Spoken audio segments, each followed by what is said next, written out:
Dr. Phillips, so I will hope, right here, so I will hope that she will be patient with me as I try to fill her shoes for today.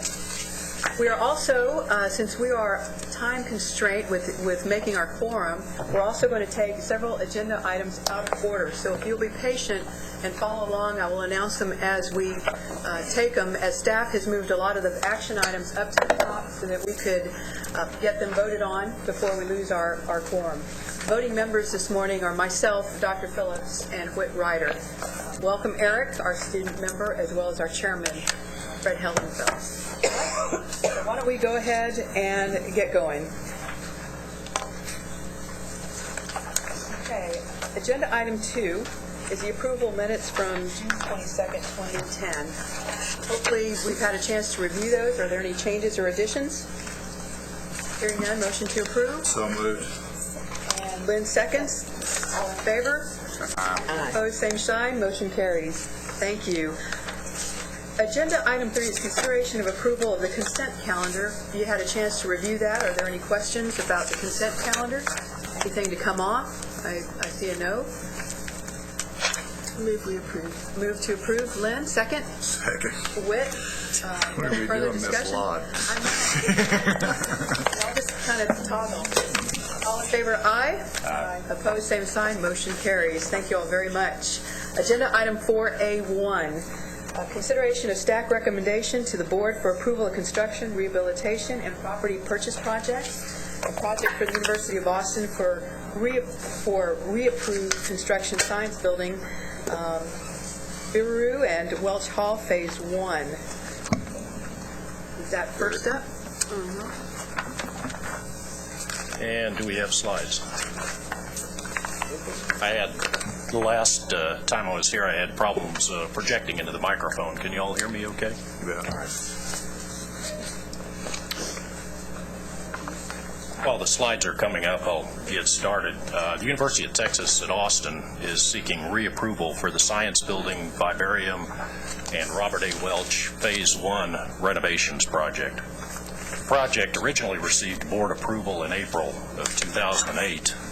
And the Science Building and Vivarium portion of the project has since been renamed to honor ex-UT Austin President Norman Hackerman. We're seeking reapproval to increase the total project cost by $20 million to finish out approximately 25,000 square feet of shelled space and to add 4 funding sources.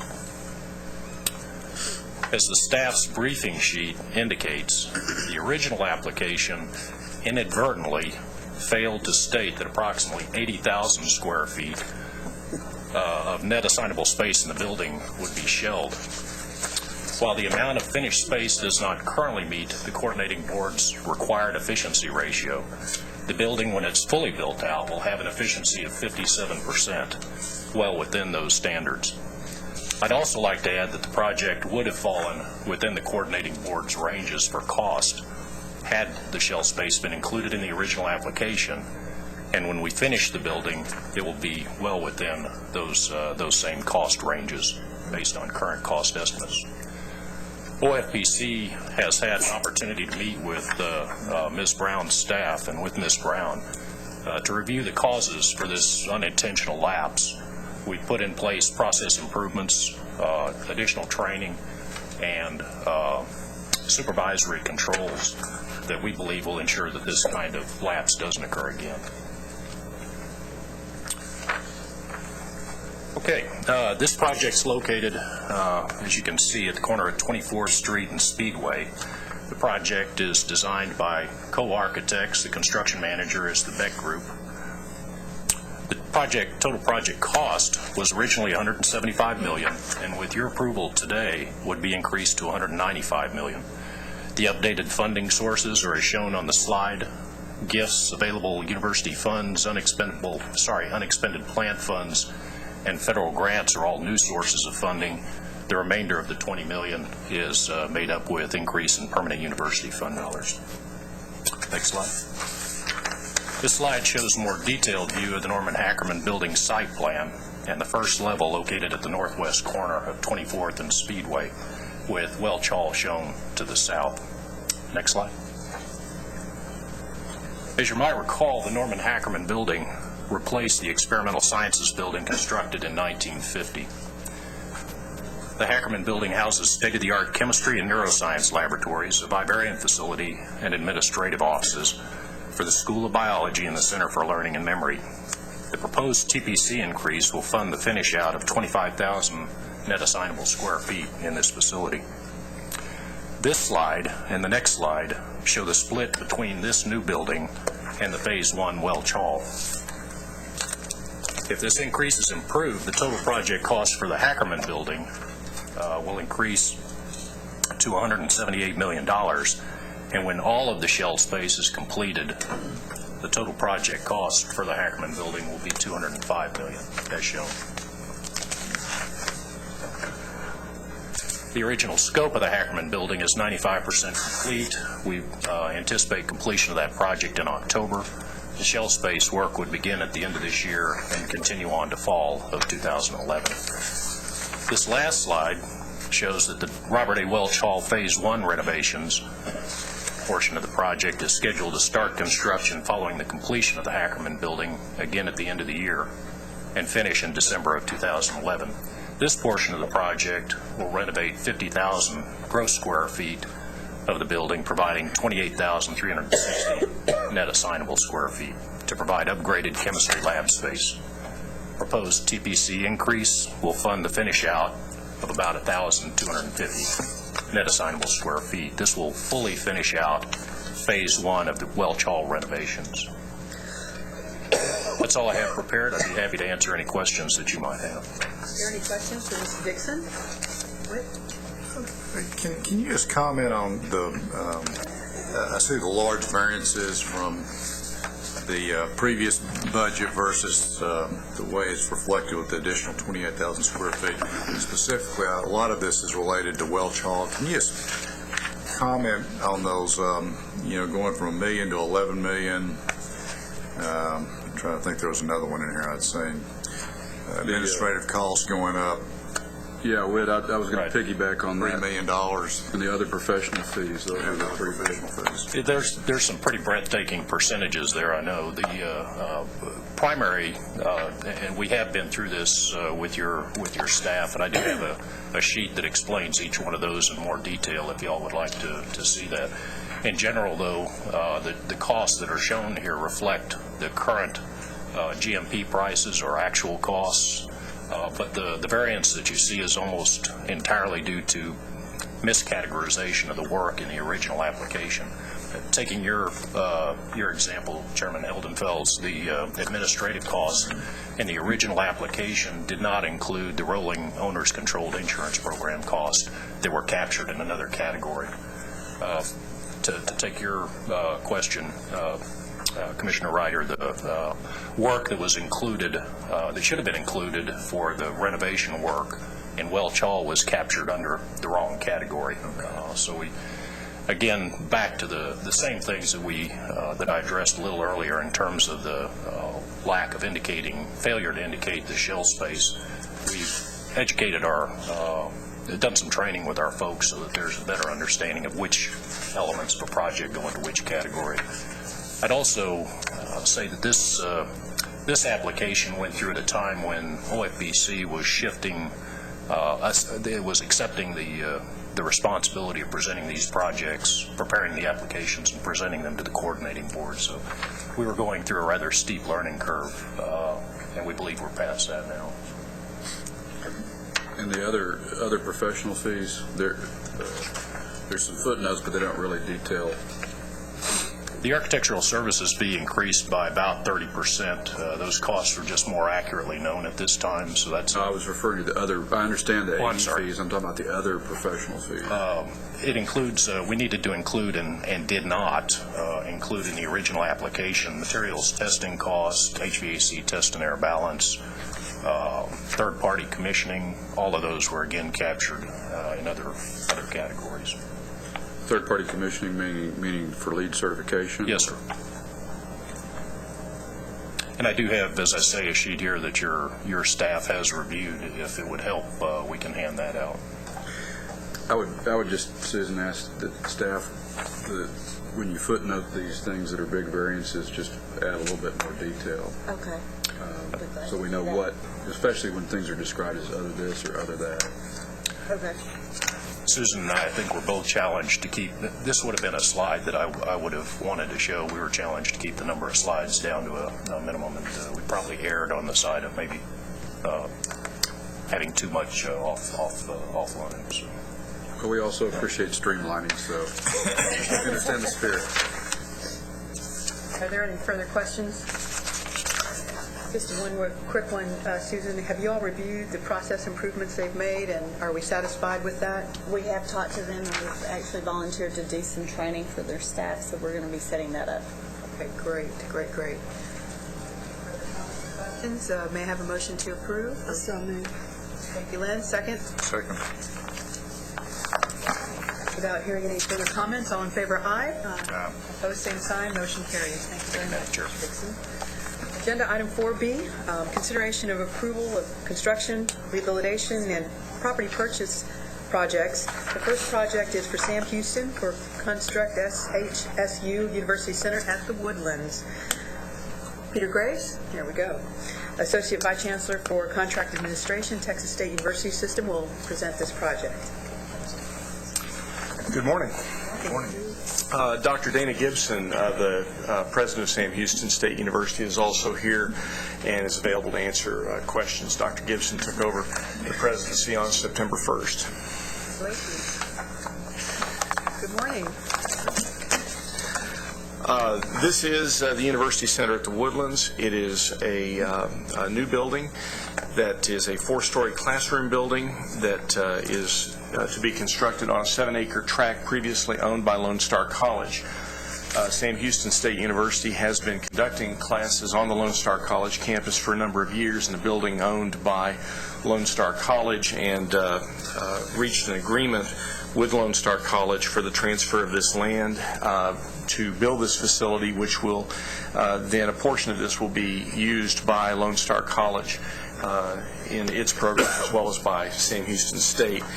As the slide tells you, the total project cost is $40,500,000. This is divided between the 4-story building and a parking garage with 743 spaces. The gross square footage of the building is 144,164 square feet. It does include shell space on the 4th floor, which is for future expansion, although given the increase in enrollment in these programs, we don't think that space will be shell space for very long. The funding sources are listed for you as well. $25.5 million in bond funding, $4 million in HEAF, and the university is investing $11 million of its designated tuition fund balance cash on hand in the project. Next slide, please. This is a view from, I believe, the southwest of the building. Architecturally, Lone Star College asked us to try to blend in with their existing facilities, and I think the architects have done a nice job of that. Next slide, please. This shows you the building and the parking garage, which is adjacent. Again, it has 743 spaces. Next slide, please. As you can see, the project parameters are all met except for the classroom utilization, space usage efficiency metric. The university has worked with the coordinating board staff and has submitted a plan to address that. The plan centers on the acquisition and implementation of updated software to help them with centralized classroom scheduling that is targeted for being fully implemented and fully online by the summer of 2011. There's also a task force has been established to do verification on a walkthrough basis of room use, classroom inventory, lab inventory, and all the other pieces of data that are necessary to address usage efficiency. And again, that plan's been submitted to the coordinating board staff. Let's see, is there another slide or is that it? I think that is it. I'd be happy to answer any questions, and as I said, Dr. Gibson's also very happy to answer any questions you might have. Great. Are there any questions for Mr. Graves? Madam Chairman, Lynn, please. I would just like to say this is a wonderful model for so many things that we're trying to do in closing the gaps of transfer issues and so forth. Well noted. Thank you, Dr. Phillips. Dr. Gibson, welcome. You want to stand up so we can appropriately welcome you and congratulate you.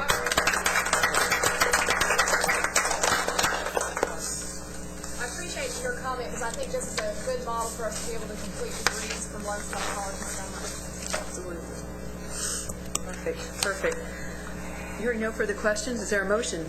So moved. Move to approve, Lynn. Second? Second. Okay, all in favor, aye. Aye. Opposed, same sign. Motion carries. Thank you. Thank you. Thank you very much. Agenda item 4B2 is on the consent calendar. So that moves us to agenda item 4B3. This project is for Texas State University San Marcos to purchase 604 North Guadalupe Street. It's approved on an emergency approval. Okay. So I guess we move on. Continuing, agenda item 4B4. This project for the University of Texas at El Paso is on the consent calendar. Item 4B5. This project is for the University of Houston to renovate SERC build out phase 4. Mr. Spencer Moore, Executive Director for Facilities Planning and Construction, University of Houston, will present the project. Welcome. Good morning. Morning. This project is for CERC, originally approved in 2002, reapproved in 2005. It's a multi-phase project. So I'm trying to recap you on the overall phases. The initial project was for the construction of a classroom building, an adjacent core and shell building. Then in 2008, phase 2 was for the build-out of the first portions of the first floor, levels 3 and levels 5. Then in 2009, we came back for approval to build out, the east portion of the third floor and the fifth floor, which is scheduled to be complete in November of this year. Next slide. This specific phase which we're coming for is the construction of the remaining portion of the first floor, all of the second floor and all of the fourth floors, basically for labs. On the second floor will be for biomedical engineering, and then on the fourth floor will be for molecular biology and biochemistry. Phase 4 consists of about 32,000 square feet. Next slide. Project budget. The total project budget is $16.2 million for this phase. The schedule, board approval in February, coordinated board approval projected in October. Start construction in November of this year with completion in October of next year. And then this will complete the final phase of the project. Last slide is just a general layout of typical second floor, fourth floor offices on the perimeter with lab space in the center. Any questions? Any questions for Mr. Moore? I move approval. Lynn moves for approval. Second? Second. Any further discussion or comments? All in favor, aye. Opposed, same sign. Motion carries. Thank you very much. Appreciate it. Agenda item 4B6. The last project is for the University of North Texas, renovate Discovery Park to add clean room laboratory. Mr. Richard Escalante, Vice Chancellor for Administrative Services, University of North Texas, will present this project, along with his colleagues. Good morning. Good morning. Good morning. Here today with Dr. Ruth Ann Thomas, the UNT Associate Vice President for Research and Professor of Chemistry, and Renard Kirby, Associate Vice Chancellor. We're requesting approval to construct a 5,200 square foot clean room at Discovery Park. Can we put the first slide up, please? Thank you. Discovery Park is our research park. Some of you may recall when we purchased that park in 2001 from Texas Instrument. It used to be a missile development facility. It's about 4 miles from our main campus in Denton, and it consists of almost 300 acres. The building is over 500,000 square feet. It currently houses a variety of programs, including our College of Engineering, our College of Information Service, and CART, which is our Center for Advanced Research and Technology. The CART facility is located immediately adjacent to the proposed clean room, and we are happy that we just received an announcement that we have been awarded a $1 million grant to improve our Center for Advanced Research and Technology. So that will go hand in hand with the improvements we're proposing to construct the clean room. The mission at Discovery Park is teaching and research, and those of you that may a few years have gone through that building, you've seen it was pretty empty. If you go through today, you'll see it's almost at capacity. We're now looking at what spaces are left to utilize for both teaching and research. We're currently engaged in a wide variety of research at this facility. We have some very sophisticated equipment to support that mission. But we need to maximize the effectiveness of that equipment. We need a clean room. We do not have a clean room at UNT. The next slide, please. The clean room will be a very flexible facility. It's designed to be environmentally substantially free of contamination, and which is vital to research in a variety of fields. This clean room is designed to handle toxic gases and corrosive liquids, and that went into part of it to the cost of this, all the equipment and the design necessary to both be flexible and handle the wide variety of materials that may be present in these experiments. Next slide. The clean room will support a variety of research. Some of the most important research that is ongoing and will be supported by this is in solar cells, new lighting technology, in semiconductors, advanced material research, and the development of a premier nanofabrication research facility. The clean room will allow us to do not only basic research, but collaborate with the private sector to develop and improve products. Dr. Ruth Ann Thomas will be available to explain any of the difficult questions you may have about research or any detailed questions about the need for the clean room and the level of research that is being conducted at the research park. Next slide, please. This is difficult to read, but we included the plan for the clean room in case there were any questions about its design. Next slide. The budget does exceed the general standards for construction of buildings. However, clean room is a rather unique facility. Clean rooms are, by their nature, expensive. And we believe, however, that the clean room is going to be a great benefit to the campus. And when we compared the clean room cost that we are proposing to other clean rooms that have been built recently, it is clearly is within a range of construction. We encourage you to approve the clean room project, and we're here to answer any questions you may have. Are there any questions for Mr. Escalante or Dr. Thomas? Whit? Susan, I just ask you, do we not have any comparable type facilities which have been built, within, because, I mean, obviously you compare your costs to Virginia Tech, FIU, I mean, you're obviously well within those benchmarks that we're seeing for comparable facilities outside the state, but have we had other clean rooms that we've had constructed in the state? We've had some, sorry about that. We've had some that are constructed in the state, but they're from ground zero up. They're not renovations of current. So it's really hard to make that comparison on the in-state stuff. Is it fair to say that have we had any standalone clean rooms built from ground up? Is that common enough to be its own category, or are they typically within larger projects and therefore the cost is spread? They're usually built within a larger.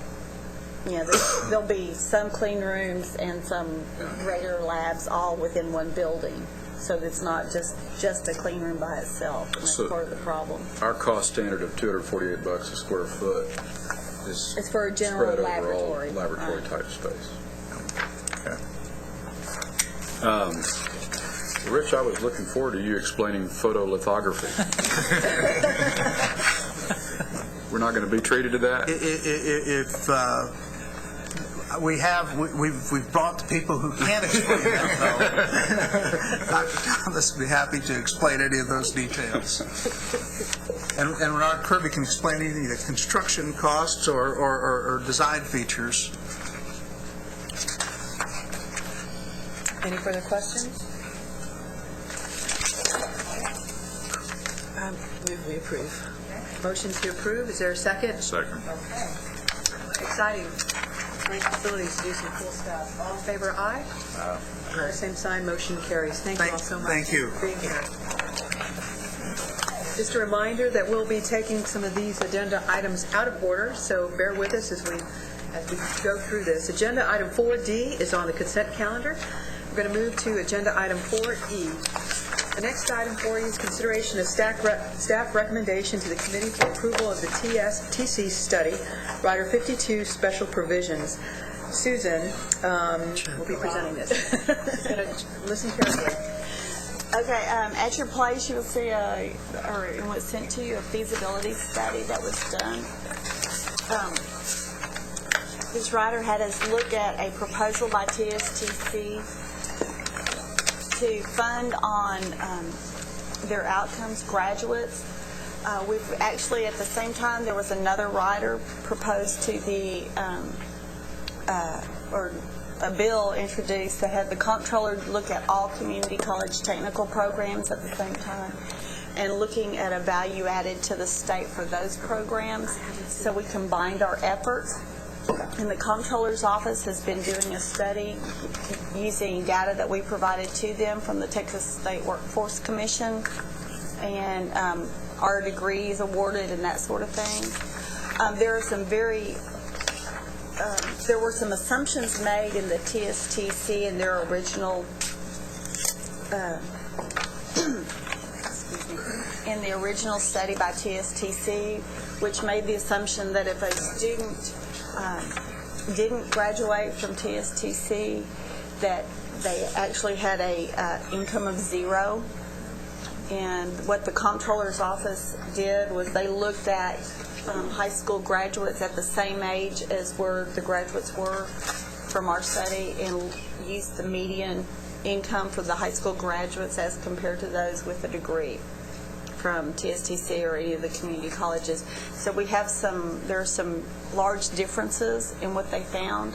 The comptroller's office also looked at not all degrees, but they looked at them by discipline, and there's a lot of variation in the disciplines across campus, across disciplines, in the value added to the state and to the student as far as their earnings, and also on the level of degree, which was another thing TSTC had grouped them all together. So a certificate and associate on their study was all weighted the same.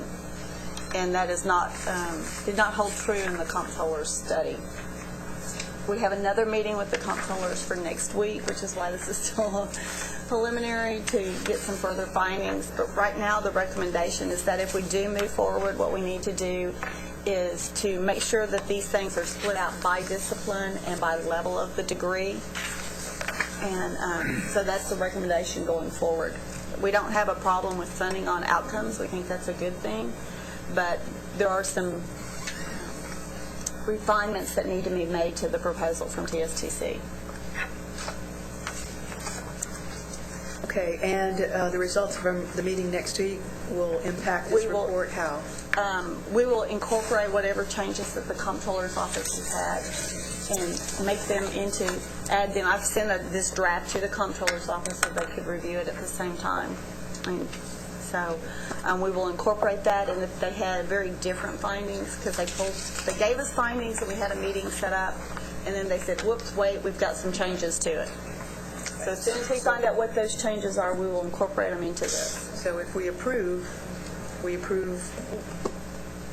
We can approve it and send it forward, okay. And if there's major modifications, then we will bring it up to make it sure that it goes to the committee. I'm still confused what we're approving. I'm real interested in this, and I won't speak for Chairman Heldenfels, but I know he's also had a meeting with people at TSTC. I spent a day with TSTC looking at this whole approach, and I commended them for the approach in the sense that we talk about learning outcomes, and to me, it was at least on the surface, seemed to be a good approach to linking learning outcomes to workforce needs. And so I've read it, but I'm a little bit confused as to, are we going to see a final recommendation as a result of our collaboration with the comptroller, or what? We're trying to get some a little firmer data from the comptroller's office at this time. We don't have it yet. They're meeting with us again next week, I believe, the 27th. I like the idea of funding on outcomes. However, the TSTC model was to fund everything at the same amount. And given some of the assumptions that they made, the rates are very different from what the comptroller came out with because of basic assumptions that were made. And so I think there either needs to be more study, because it's going to make some major changes in the allocation, depending on which methodology you use. Right. It would have some major effects. TSTC is also coming to the meeting next week with the comptroller's office. Well, notwithstanding the deficit that we're staring at and the immediate funding impact, which is obviously not going to be great, I'm just still confused what we're being asked to approve today. I would question what's the value in approving this If it's going to be changed, yeah. since we're still waiting on. Well, and we could postpone it till the board meeting, because then we will have more information. And is TSTC, have they had a chance to another I have meeting? sent it to them. I have They not haven't gotten any responded. comments back from them, and they may be waiting until the meeting next week to respond. But it's up to the committee, but I would suggest deferring it because I don't see the value in approving That's it. fine. Okay, let's get hang on. the exact correct wording. So, Bill's coming. That's why he gets the Motion big to- bucks.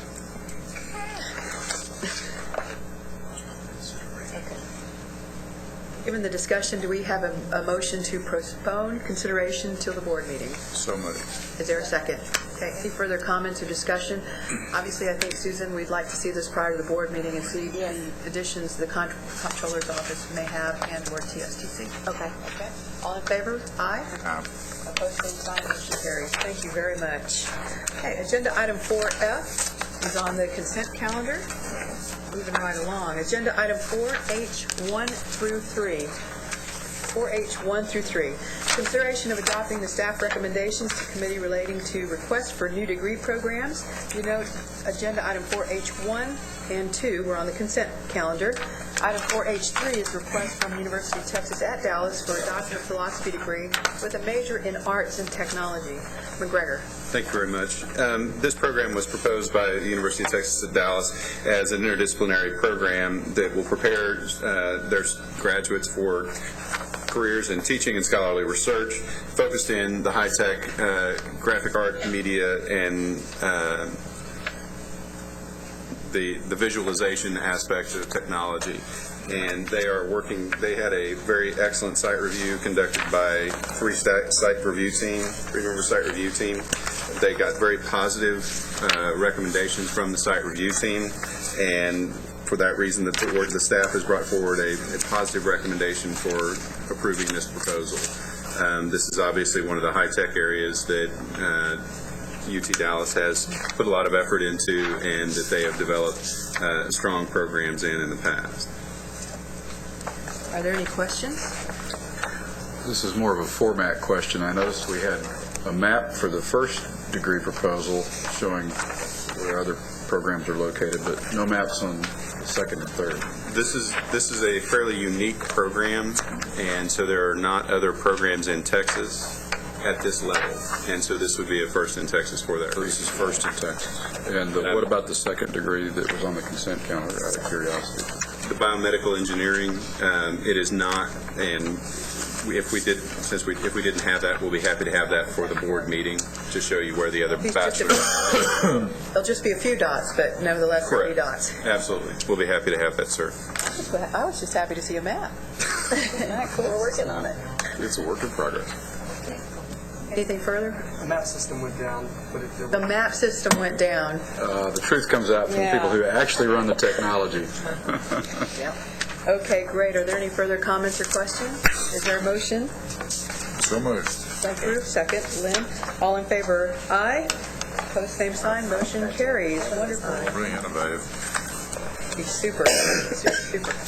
Okay, agenda item 4J, consideration of adopting the staff recommendation from committee relating to a report on the feasibility establishing a public law school in Texas, including the Texas-Mexico border region. McGregor. Thank you very much. This report was in response to a legislative directive. We had prepared and authored the report on the need for new legal education in Texas previously. What we did was update those findings, and Dr. Davis was able to focus the attention on those areas in South Texas, which we felt like needed or potentially had the capacity to support a law school in the future. Based upon that, we carried forward and did the analysis that indicates that we do not necessarily need additional law schools in terms of generating additional graduates from the program, since the workforce projections indicate that the number of lawyers that we are currently producing is actually in excess of the number of new lawyers needed under the Workforce Commission's projections. In addition to that, we also take into consideration the fact that the University of North Texas system will have a law school that will be opening brand new in the fall of 2012, which is also not taken into the current consideration of the production for law students. What we looked at were a number of factors, including the availability and the opportunity for students of Texas to earn law school degrees. And based upon that, we are somewhat below the national average in terms of the number of lawyers per capita in the state. But even though that is a measure that is used to evaluate the comparison across states, there's not really any research that shows what is an appropriate level of lawyers to have per capita in a given state. I think we ought to vote on it, don't you all? I can certainly throw that open to the audience if that's where we want to go. Wrong question to ask Lynn, I guess. But in terms of what we recommend from this study, we did look at 3 specific areas for the law school to be: Brownsville, Laredo, and UT El Paso. And one of the issues that we raised in looking at any of these locations is the fact that we are below the state average in each of these areas in undergraduate graduation rates and undergraduate degree production. And so we do want to make sure that those institutions focus on that primary mission before they are looking at expanding into additional professional degree programs such as a law school, simply because the cost of starting a law school, as we looked at with the University of North Texas system, can be up to $80 million, which is what we estimated for a new facility and for the startup cost for 5 years. And so that amount of resources could be used on other areas, especially in those communities. However, the issue that has been most specifically raised is the fact that if there's a law school in these areas, that it will benefit the high Hispanic students in those populations. And one of the interesting things that we have to consider is the fact that even though the law school may be located in those areas, it's going to be more dependent upon admission standards and admissions criteria as to what the demographic viewpoint may look like in terms of the entering classes in those institutions. And so that may have more of an impact than the location of the law school. However, we also looked at the availability of faculty who could serve, or lawyers who could serve as adjunct faculty in those areas, and felt like there may be some challenges in some of the smaller communities, even though there may be high numbers of lawyers, having those with the capacity to teach the courses may be a challenge. Regardless of which location might ultimately be reviewed, we did have some recommendations. Number one, that there was not a need for the creation of a new law school at this time, that we should be looking at providing additional resources and incentives to existing public institutions to expand their class sizes before a new law school is established, simply because that is a much lower cost per student than establishing a new law school. Increasing the number of graduates from underrepresented populations should be a significant priority for all law schools currently in operation in Texas. And that is an area where we do feel like the existing programs can do more to attract high-quality undergraduate students from underrepresented demographics into their programs. And potentially looking at new loan repayment programs to address shortages in the workforce and that type of thing may be beneficial as well. If the law school is to be established, the location should be reviewed with an eye toward how the site would increase opportunities for underrepresented students, especially Hispanics, where there's the most student demand. And again, this is somewhat of an amorphous concept. It's difficult to tell where there really is student demand, especially student demand that is not being met. And so, because students do have the opportunity to attend law schools across the state, both public and private, and so it's difficult to say where we're not having a served area or served students. Where there is current and projected professional demand for new lawyers is also one of the criteria that we feel like should be considered. And if there is to be a new school, no matter the location, we recommend that it incorporate both evening and part-time programs to increase the likelihood that it would serve underrepresented populations and increase the likelihood that they will remain in those areas. And with that, we would recommend approval of the feasibility study for the law school. Okay, are there any questions? Dr. Phillips? Does the University of New Mexico have a law school? It does, doesn't it? I'm pretty sure it does. Yes, ma'am, I believe it does at Albuquerque. And that's in Albuquerque. Yes. And do they have any, I guess their law schools aren't into having branches. Okay. And this study didn't address the quality of existing law schools, I know, but is there, does staff have an awareness or perception that the quality of the law school education varies over a wide range across Texas?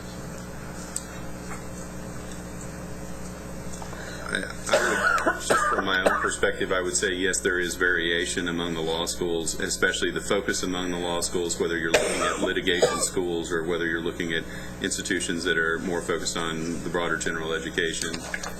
And so there is a variation. There's also a variation in terms of the number of students in the programs, the amount of research the faculty do. I mean, just like you would see in any of those type of programs, because a few of the institutions tend to focus on having very practitioner-oriented programs, and so you'll see a significant variation in terms of national rankings and those type of things from some of those schools as well. So they're considered very high-quality programs, but they may not necessarily be ranked as high because of the academic variations. Again, you made a very salient point about their not being a benchmark of what's a healthy or productive level of the number of attorneys per capita. Is that something that, should this come up like UNT Law School did, the desire of legislative action,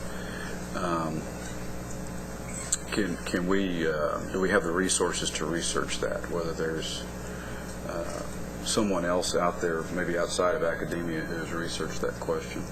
And I'm not aware of any research that's been done in any area that has focused on the question of what is an appropriate per capita legal representation study. And so do we have the capacity? I don't believe so internally, simply because access to the level of data that we would need and the type of research that would be required, because it's going to require getting down to a very granular level at a local level to say, okay, if we have X number of folks who have these needs and these type of needs, and looking across all the different areas of legal practice, I think would be an incredibly involved project. What I was really suggesting is whether we could do a search for existing research. We can certainly do a search for existing research. See if there are any benchmarks out there. I mean, we don't. It's hard to quantify, but I mean, I think it's a good. It's pragmatic to say that state being over-lawyered, or for that matter, under-lawyered, is not good for its economic development. Well, and one of the interesting things is, in the study we looked at the concentrations by geographic region, and one of the purposes of focusing on having a law school in the South Texas region along the border is, not just South Texas, and along the border, is to increase the percentage of lawyers in those areas, to increase the level of representation available. And one of the interesting things is that the area with the lowest legal representation, I think I'm saying this right, is the High Plains region where Texas Tech is.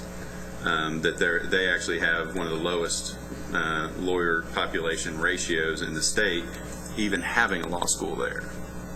And so that, to me, is an indication that even placing a law school along the border may not increase the level of representation available. McGregor, Yes, ma'am. you might look and see what if MALDEF has anything on this, the Mexican American Legal Defense. You bet. What concerns me about it is the access issue, and not to sound too much like an English professor, the symbolism of just this giant area of 500 square miles without a law school is not good. I mean, it's kind of if you build it, they will come thing. And yeah, I understand everything you say, but it worries me. I don't disagree with that at all, but it occurs to me that it would, if it's an area where we're placing a big emphasis on cost efficiency, that there are ways to serve an underserved area, whether through institutions combining resources, through some kind of satellite learning, be it physical and or online, through merger with institutions that may have greater resources.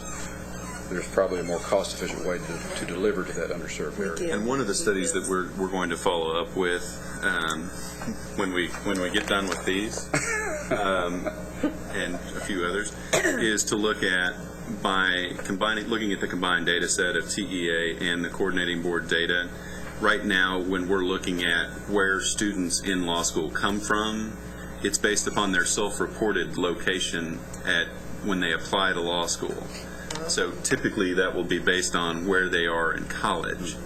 And so that's not necessarily giving us the necessary information to say that students from the border area are not being served by our existing law schools. And so it does make it very challenging to do that. And now that we have the capacity to be able to look at those numbers a little more carefully and really drive down and look at students from all regions based upon where they went to high school, that may give us a better feeling for what the representation and where there may be underserved populations. And so that's where we're going to take the next step. Data. That's why we love Susan. More data. Are there any other questions or comments? I think you designed the ideal law school, weekends and after hours.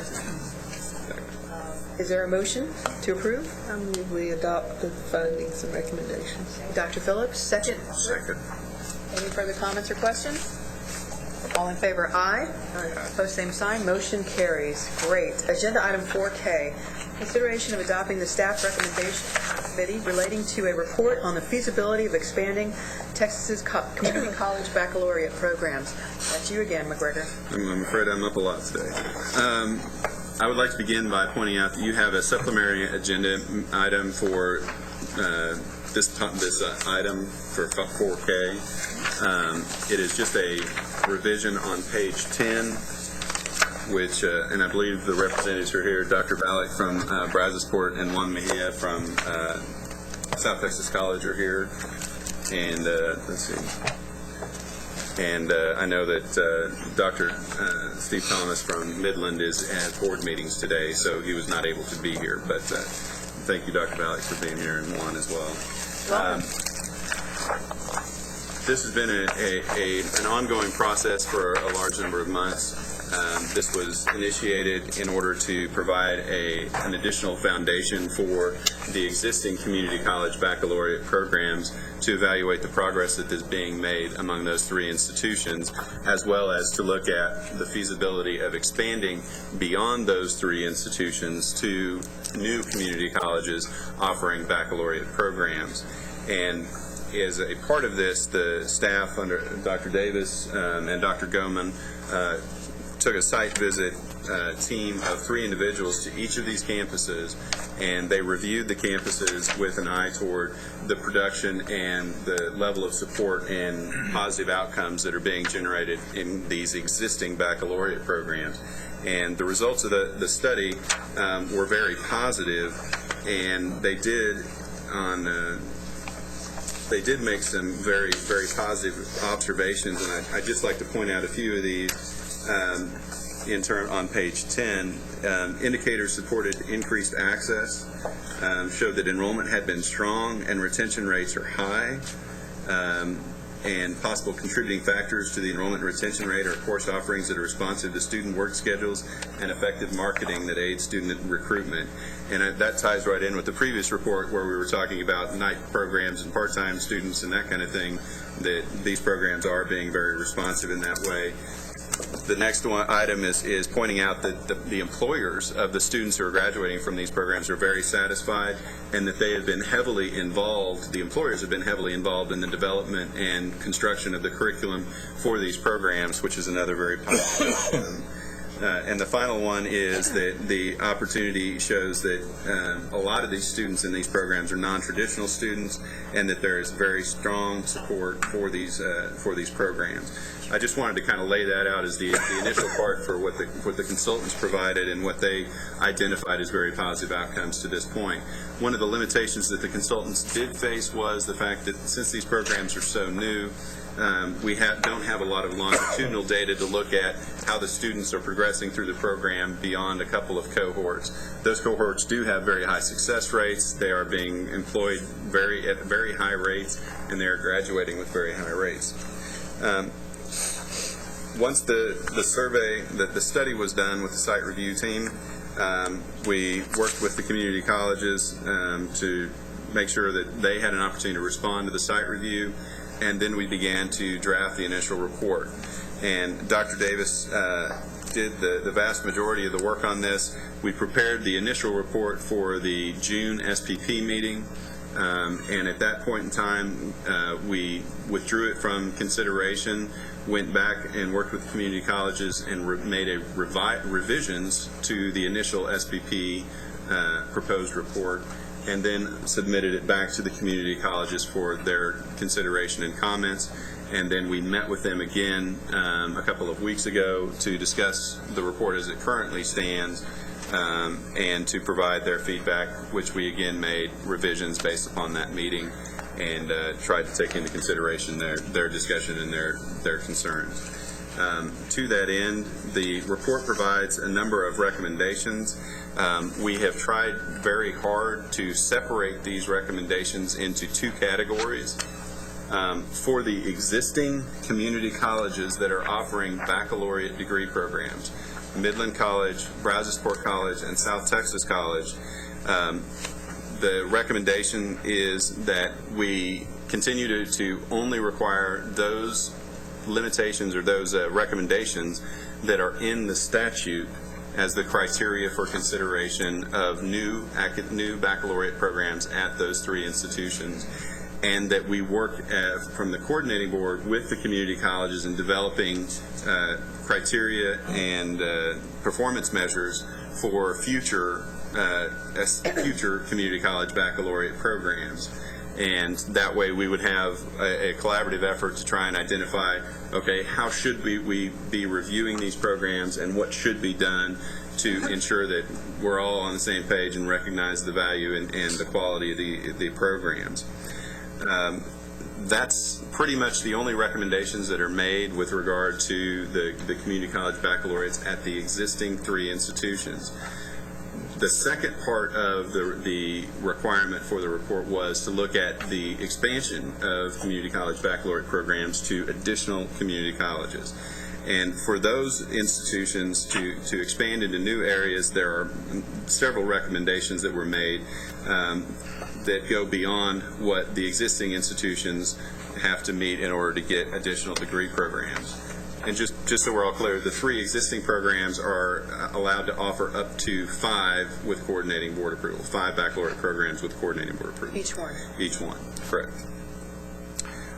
If the baccalaureate degree is expanded to additional community colleges, they should look at evidence that the institution is adequately responding to certificate and associate degree demands, that there is significant long-term workforce need that can only be filled by baccalaureate programs, that existing university programs in the area are at capacity or the institutions are not interested in offering the degree, that alternative delivery methods for the degree programs, such as online or off-campus programs at higher education centers or other locations, are not adequate, the assurance that the program is within the scope of the authorizing legislation of the institution and the baccalaureate programs, evidence that the addition of the baccalaureate program will not divert the institution from its core mission of lower division education and workforce development at the associate's level, and will not negatively impact existing workforce education, academic, and developmental education programs, and that adequate resources and funding are available. There also that the program is comparable to similar programs offered at universities. In other words, that there's not duplication in the local area, but beyond the local area, that the community college program would be comparable to that offered at the university level, which the existing programs have done. And then assurance that the baccalaureate program will be delivered in a flexible manner, as the existing programs do as well. Those are the key recommendations for the 2 different sections of the report. Commissioner, I don't know if you have anything that you would care to add. No, I think that there's still some editing that needs to be done to the report. We received an email, I guess over the weekend, from President Reed challenging one of the comments in the latest version of the report that talks about a correlation. And actually, I'm sorry, Commissioner, and that is the yellow page. Well, and my point is that there are some other places that I think we could do some revisions. But my own view of the overall report is that the report is strong, and I think the recommendations are strong and appropriate. Comments? Discussion? I don't know what the process would be for this, but to the extent that there are differences of opinion between the 3 existing schools and other community colleges and this recommendation, it would really be great if we could find a way to present a united front to the legislature on this matter. I just don't want it to confuse the institutional community about our support of community colleges in any way, and it is kind of a thorny issue in some ways. And I would just urge you, Commissioner, if you can, and I'd be glad to help if there's any way I could, to find a way that we can be united before the legislature on all of these things. I think that's sound advice. The fact of the matter is, this is a very thorny issue, not only in Texas but nationally. Yes. And I think the best research and the best evaluations that I've seen are very consistent with the recommendations that were made by our staff to go slowly.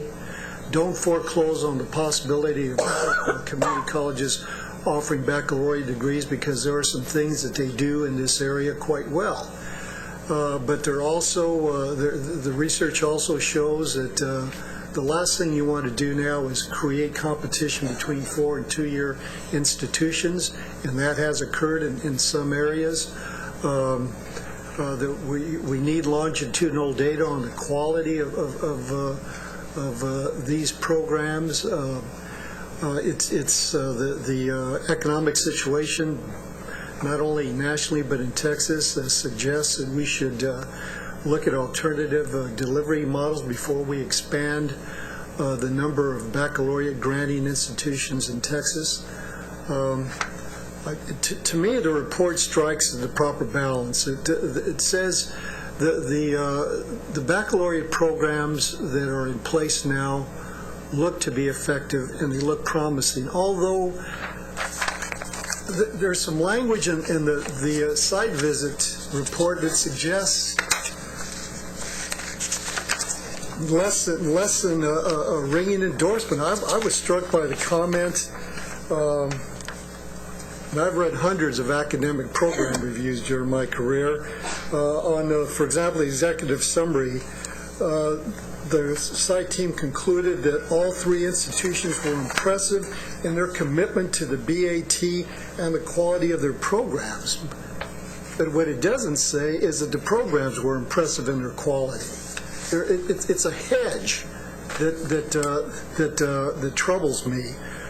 I think that we need to make sure that there is no correlation. I think President Reed was right in suggesting that we had claimed more than we could actually substantiate. But I think we do want to see whether offering baccalaureate degrees does have an impact on the core mission of community colleges.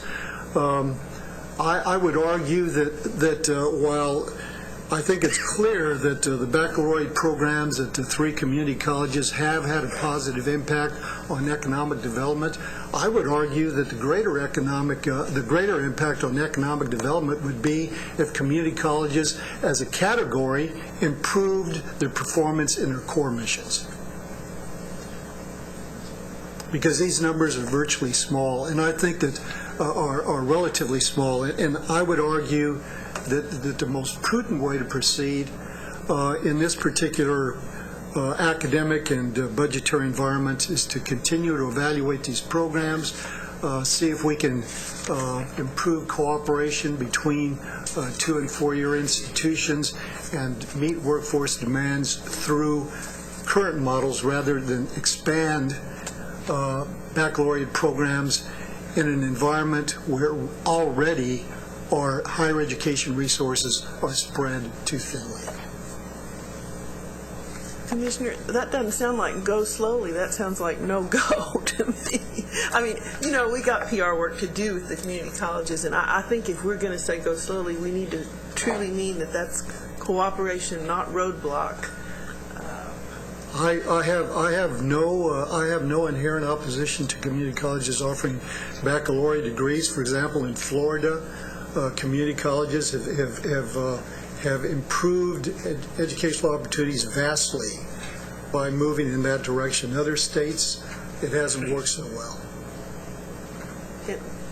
As far as a substantive comment on the report, I didn't really understand the urging to explore all the avenues of distance education before proceeding with a degree in this area, since our research that we're getting from the staff on new models shows us that particularly with Hispanic students, the mentor, self-paced mentor distance works better.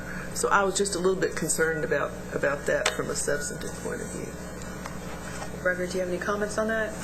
Did you understand? Yes, I did. I think one of the things that we are looking at is, just to make sure we're clear, and this is only related to new community colleges which would be offering the program.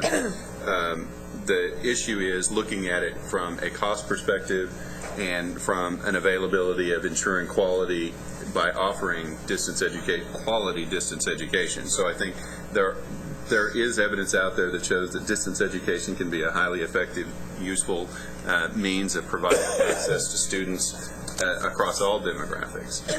And I think you do have to be careful, and you do have to ensure that there is an emphasis on quality as much as there is an emphasis on access. And the intention was not to foreclose the possibility of offering a baccalaureate program just because there was a distance education program, but merely to take that into consideration when you're looking at whether or not to offer the community college baccalaureate at a new institution. So I don't think it was to foreclose that option if someone somewhere offered a distance education program in the area they were proposing. Okay, thank you. Any other questions at this point? Chairman? I just had one. As I read through the executive summary and parts of the report, there have been a lot of modifications from the first draft to the most recent draft. The one thing that is less clear to me, although I think I know the answer and I want to clarify this, we, in the report, as far as the future potential of considering expansion of BATS to other community colleges, we listed a fairly detailed set of criteria, I think 9 or 10 criteria. But it strikes me that other than the legislative language, we don't spell out a clear path for the current authorized 3 community colleges. And I guess what I'm asking is, the 4 steps outlined in the legislation, is that the path that we expect these 3 community colleges to bring specific proposed new BATS to us? It basically is demonstrating the need in the region, how the proposed degree would complement other programs and course offerings at that particular college, whether there's unnecessary duplication with other institutions in the area, and then, of course, their ability to support the program and demonstrate they've got adequate resources. Those are the only criteria, yes, sir. So moving forward, that's the pathway. If they check off each of those 4, then this report does not raise any new barriers to approving those programs. No, sir, and that's why we were as explicit as we could be for those the existing community college programs to state unequivocally, these are the criteria. And so yes, sir, the answer to your question is yes. And they followed that criteria to establish the ones they have today. Correct.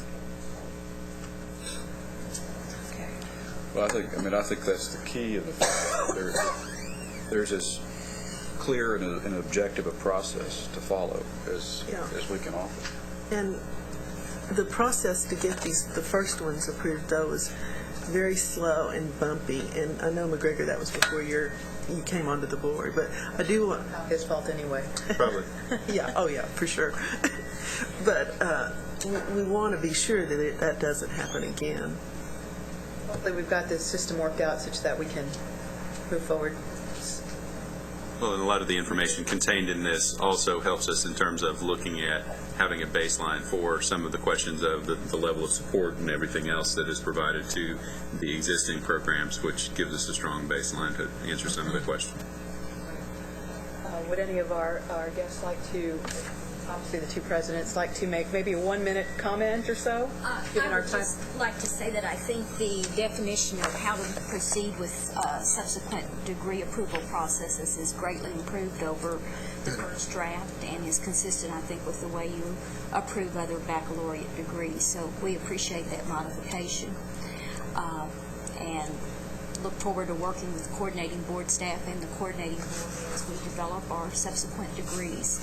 I encourage you to keep an open mind on baccalaureate degrees at community colleges as a way of meeting Texas's needs, because I have seen firsthand since our first graduates in 07 through 10, that's 4 cohorts, of how successful they are in both job placement and job advancement and employer satisfaction. Thank you. Thank you. Very briefly, Juan Mejia, and I'm with South Texas College. I serve as the VP for Academic Affairs, and thank you for the opportunity. Just to reiterate our commitment to the mission, to a strong Texas, to closing the gaps, to our comprehensive mission at our institution.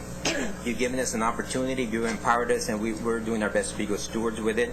We'd like to continue to work with the staff that you've appointed so that we can continue our work and what we believe is needed for our region. Thank you.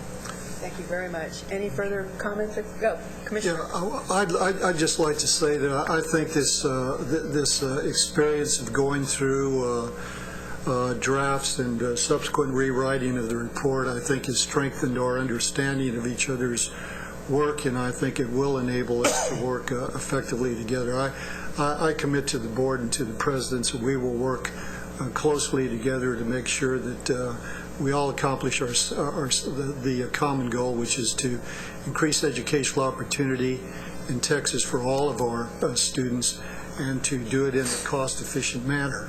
And I'll say again that I think that I can think of any number of circumstances where community colleges offering baccalaureate degrees is a good idea, and we will, when it is a good idea, we will support it. Well said. I know our chairman is very much focused on building the bridge between our Board of Trustees at community colleges and our board as well. So that's a thrust of his chairmanship, and we're working vigorously on that as well. Okay. Without any further discussion, is there a motion? So moved. Right. Thank you. Second. Dr. Phillips. Any further comments, suggestions? All in favor? Aye. Opposed, same sign. Motion carries. Madam Chair, if I may interject, I'd like to thank Dr. Van Davis for all of the work on the multiple iterations of this report. And as we move forward and have some additional changes, I just want to thank him for all the work that he's done. Thank you. Thank you very much. Okay, well said. Thank you, McGregor. Okay, agenda item 4L, consideration of adopting staff recommendations to committee relating to the report on projecting the need for engineering education in Texas. McGregor. Thank you very much, Madam Chair. This report was one that we initiated internally in an effort to look at the expansion of engineering programs across the state, and we felt like it was necessary for us to take a longer-term look at what the needs were going to be in engineering and what our existing capacity was. Although we put a lot of effort and work into this, we feel like that it is not necessary for us to go ahead and publish this and for the board to approve it. And so at this time, I would ask that the board withdraw this from consideration both at this committee, and we will not be bringing it to the board. Very good. Do I have a motion? So moved. Second. All right, all in favor? Aye. Motion carries. And again, if I could just thank my staff for all the hard work they did getting that put together. Here, here. Agenda item 4M was on consent calendar. Agenda item 4N, consideration of adopting staff recommendations to the committee relating to the community college transfer student report. Again. Thank God you're full of hot air. I'm not sure how to proceed from that. The Community College transfer report is actually a study that was required under Section 55 of the General Appropriations Act from the 81st Legislature. And what it required was for us to individually, institution by institution, look at the actions that they are taking in order to improve and support transfer students from community colleges to universities. And each individual institution was surveyed, and the results are in the institutional profiles beginning on page 5. There was a wide range of results from these, with individual institutions having a lot of variations between them. And we do encourage the institutions to look at their peers across the state and look at what other institutions are doing and how they're being successful in improving their transfer rates and improving the graduation rates of those transfer students. We made a series of recommendations for all of the institutions, and I'd just like to briefly touch on each of them on page 2. In regions where a university may be the only one serving a population for hundreds of miles, it is essential that that institution work with all of their surrounding community colleges to ensure that articulation and dual acceptance agreements are in place so that students have a very visible path from the community college at which they start to a 4-year degree. Next, universities with good transfer student retention rates engage in a variety of practices to improve those, and they should collaborate across the state by sharing information on these successful programs and providing cost-efficient student support in these areas. Providing a transfer website, and a lot of the universities do have a specific website on their webpage on their website for transfer students, and we would encourage those that do not to build those and have those developed so that transfer students understand what it will take for them to transfer in, at what point they're able to do so, what requirements there are, what degree programs have special requirements. In other words, if you're wanting to transfer from a community college to a university engineering program, and the engineering program has higher requirements than the university as a whole to transfer to, we need to have that available to students so that they see what the expectations are and can be working toward that while at the community college. Another is to improve the college advising that students are receiving with regard to transfer, and providing better information and better training for those advisors so that they are giving a clear message to those individual students about what the requirements for transfer are. One of the key requirements, I think, for the transfer area, for community colleges in particular, that I believe universities have to undertake more strenuous efforts on, is to develop reverse transfer agreements.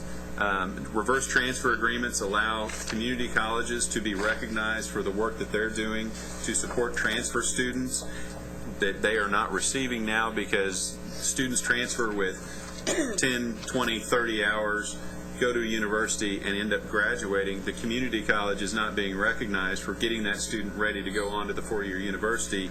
And if we have the reverse transfer policies in place, not only will the community colleges receive the well-deserved recognition, but we will also be increasing the number of associate's degrees that the state is awarding. And we are seeing significant increases in those rare circumstances where we do have high levels of reverse transfers. We are seeing significant increases in the number of associate's degrees awarded at community colleges in those circumstances, and we need to pursue that actively. And finally, universities and community colleges need to work more actively in organizing and conducting faculty vertical team meetings within disciplines to ensure that the pathway from community college curriculum into the four-year curriculum is sufficient to prepare the student to be successful at the four-year university. And there are numerous examples in here where there are maybe one or two departments at a university have vertical team meetings with their community college partners, and we need to see a lot more work done in that area to ensure that we have successful transfer and curriculum alignment. Madam Chair, with that, I'd like to thank Dr. Goman for all of the work that he did in preparing this and going through the data. You can look at the individual institutions and see the variations. I just opened up, and you can look at the average number of years to degree for native students versus transfer students. And you can see the variations there, as well as the difference in the graduation rate for students who are classified as juniors at the point they transfer and native juniors. And you can see where there is a significant difference in a lot of the institutions, where you can see a 16 to 25 point difference between native students and students who transfer as juniors from a community college. And so those are areas where we do need to focus a lot of attention, and I think this report does an excellent job of bringing some of those issues to the forefront, and also providing information not only for the community colleges to look at their university partners, but for the universities to look at what they might be able to do to improve that, and drawing some light to that. Great. Any comments, questions? McGregor, is the report enough, or do we need to do something further to encourage this? We're actively working with the universities and community colleges to improve these type of relationships and to improve opportunities for reverse transfer. We just made a change to the common application form to allow students to check on the common application for transfer, for transfer to university, to check off a box that says, yes, I would like to reverse transfer. The university cannot just automatically send back to the community college their community college student's transcript. They have to release the transcript. The student has to waive their rights to privacy in order to allow the university to transfer that back to the community college. With this change to the common application, we're actually hopefully trying to front end load that so that the university knows, okay, we can automatically send that students back to the community college as soon as they have enough hours.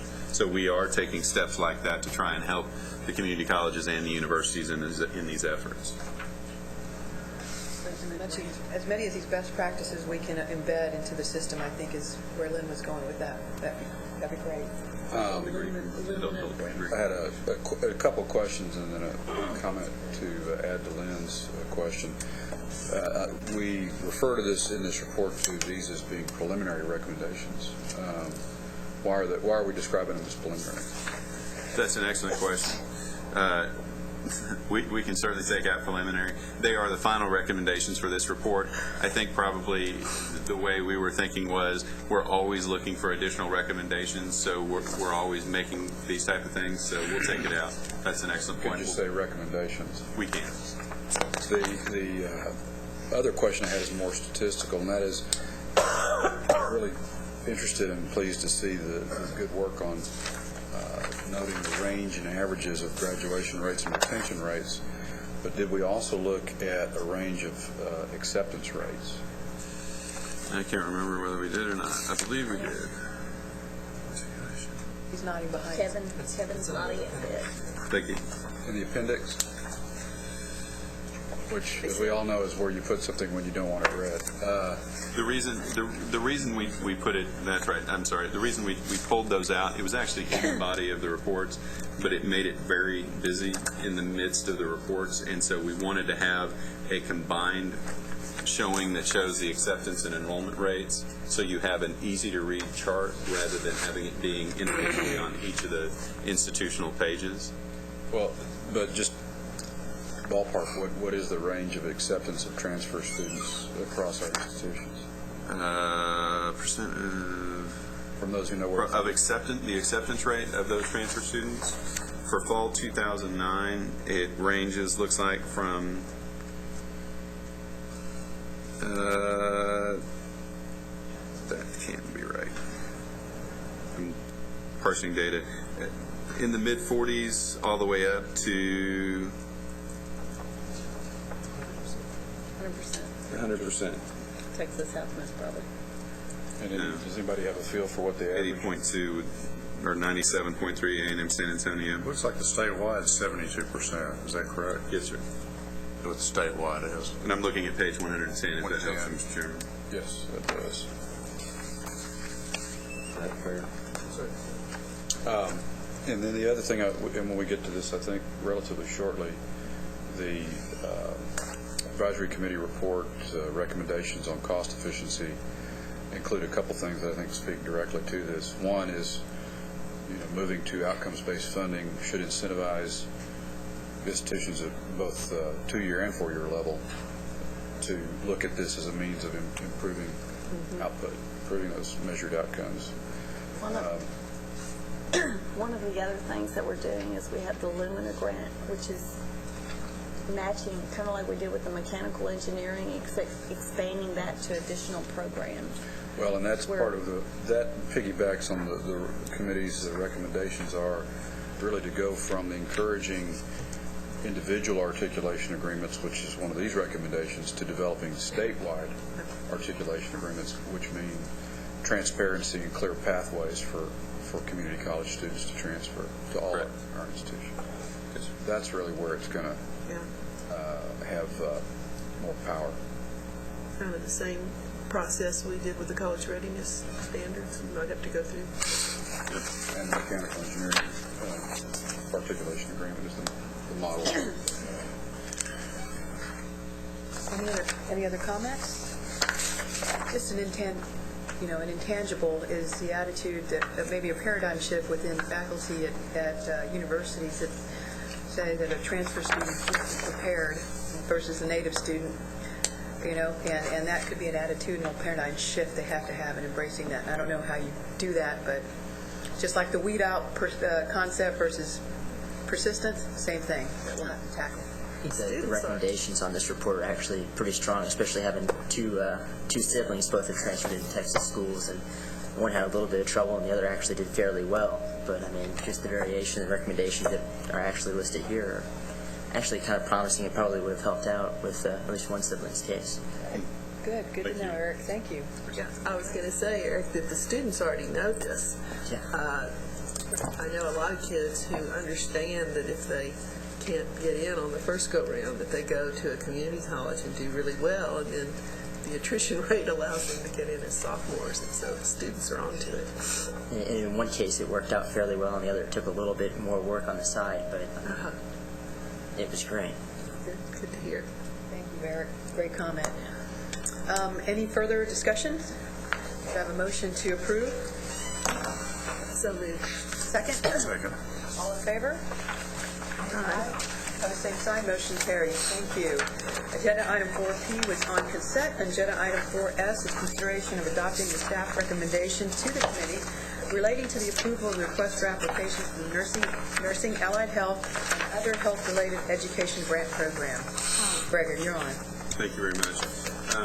This program is actually looking at using the multi-state tobacco lawsuit settlement funds to provide nursing, allied health, and other health-related grants. This latest request for applications will provide nursing programs with low graduation rates the opportunity to participate in an at-risk student tracking system, which has already been piloted at Stephen F. Austin, which was actually funded by a grant in the previous year. And so what we're doing is we're taking a successful grant, initial startup grant, and using funds from this year to expand it to additional programs. And we're looking to expand this to additional programs using this year's funds and looking at ways that we can use the success of the best practice from Stephen F. Austin and take it out to other institutions. Any comments or questions? Move we approve. There's a motion. Is there a second? Second. Any further? All in favor, aye. Aye. Opposed, same sign. Motion carries. Thank you. Item 4U, agenda item 4U with proposed rule changes. So first one under that is agenda item 4U1, which was on the consent calendar. 2 is consideration of adopting the Commissioner's recommendations to the committee relating to new Chapter 15 National Research University, Subchapter C, National Research University Fund, Section 15.40 through 15.44 of Board Rules concerning the National Research University Fund. Gregor. All right. This is part of House Bill 51, the effort to increase the number of Tier 1 research universities in the state. This is a program that applies only to the emerging research institutions, of which there are presently 7. Those 7 institutions worked very closely with the coordinating board at the president and provost level through 4 3-hour-long meetings that we had over the course of about 5 months to develop these rules and standards. The requirement and statute laid out that the coordinating board had to develop a certain number of standards based upon specific limitations in the statute. The statute laid out and said that if you look at page, if you look at page 2, which is on agenda item 4U2, That's the white pages. which is in the white pages, at 15.43, which is the eligibility, this lays out the primary criteria that we developed in coordination with the 7 emerging research institutions. The first items under B, B1, that it be an emerging research university, and 2, that it have $45 million in restricted research funds were statutorily required. And then under 3, we developed that the institution must satisfy at least 4 out of the following 6 criteria. The 4 out of the 6 is statutorily mandated. The contents of them were not as mandated. A, the endowment of $400 million was a statutory requirement. The B, the 200 Doctor of Philosophy degrees awarded, is a statutory requirement. And then under C, this was where we worked closely with the institutions on developing the criteria. And for the high academic entering freshman class of high academic achievement, we identified that at least 50% of the first-time entering freshman class students are in the top 25%, or The average SAT score was at or above 75th percentile, or the average SAT score, first time entering freshman class students, was at or above the 75th percentile, was equal to or greater than 1210. And again, this was a collaborative effort with the institution, and then a comparable ACT score would be 26. Next item would be that the composition was moving toward achieving the goals of closing the gaps. And although this is a somewhat amorphous description, we felt like that the institutions would be able to evaluate and show how they're moving toward closing the gaps goals with the composition of their freshman class.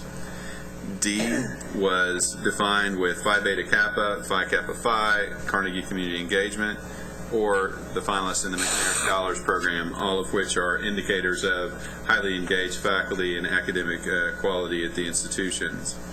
Under E, in each of the 2 preceding fiscal years or academic years, the faculty of the institution was of high quality based upon having 5 Nobel, National Academy, or Academy of Science recipients. In other words, those would be folks who at any time had earned that distinction. And then under 2, it would be during that year, the faculty of the institution received 7 awards in each year. So in one year there were 7 faculty who received one of these awards, and in the next year there were also 7 faculty who received similar awards. It's not lifetime. So because these are not as rigorous, or I guess of the same caliber as under I with the National Academy and the Nobel, it was felt like it had to be on an annual basis. Then on 3, we provided an alternative to the straight numbers, that if the institution chose to and didn't want to try and meet 1 or 2, that they could do a comprehensive review of the faculty in 5 of the institution's doctoral programs, in other words, an external review, and to say that those faculty in those programs were competitive with AAU faculty across the country. And so for that reason, we provided the alternative. Under F, looking at high quality graduate education, we set the number of graduate level programs equal to or greater than 50. This is actually a very low standard. The reason we set it at that level was with master's degrees included in that, all of the institutions had a large number of degree programs, and it is not necessarily requisite that you have a high number of doctoral or master's programs in order to be a Tier 1 research university. You can have a more limited number of degree programs that have high volume and high capacity and high quality and still achieve that goal. So we didn't want to set an arbitrary number that was not significant. 2, that the institution satisfies the criteria that 5 of their doctoral degree programs are above the national norms for the discipline. And this is one of those areas that's going to take a lot of work on staff effort to try and track that down and figure out what we use for the data. And that was one of the limitations that we had frequently in developing the criteria, was in working with the institutions trying to find national data that we could use to compare to comparable AAU institutions. And so that was one of the efforts that Dr. Moore and Dr. Silverman and others of the staff worked very closely with Susan's area to try and identify sources for data that we could use that would be effective. We also set master's graduation rates at 56% or higher and doctoral graduation rate at 58% or higher. Those were based on at Tier 1 research university levels in state. And so we didn't feel like we could set them higher than what one of our Tier 1s had. 3, the median time to degree is equal to or less than 8 years for a doctoral completion. And then also the institution could choose to do a comprehensive review of the 5 programs here. And if they do the comprehensive review, they must demonstrate the overall quality, overall commitment to doctoral education and financial support, and show that they are competitive with the same type of institutions under under E above, where we talk about the comprehensive review. So you would do the same type of review of these programs to ensure that the financial support was comparable. Those were the primary factors. And if you bear with me a second, did I miss anything? I think that summarizes where we are and how we got there, and I'll be happy to take any questions. Are there any questions for McGregor on this? I assume the time to degree includes the undergraduate years. No, it does not. It's So just you for can the take doctoral 4 to program. 6 years to get a bachelor's and then a full 8 years to get a doctoral. We set it at a level that I believe only one of the institutions is actually at or below 8 years at the present time, and so it was a stretch goal for some of them. And we did feel like since some of the Tier 1 institutions that we were looking at did not have better numbers, that it would not be fair to require them to have a lower standard or a higher standard with lower requirements. And that was we were faced with that challenge a number of times in setting the standards, because as the intention of this was to have this be a pathway to Tier 1 status, not to reward the institutions once they reached Tier 1 status.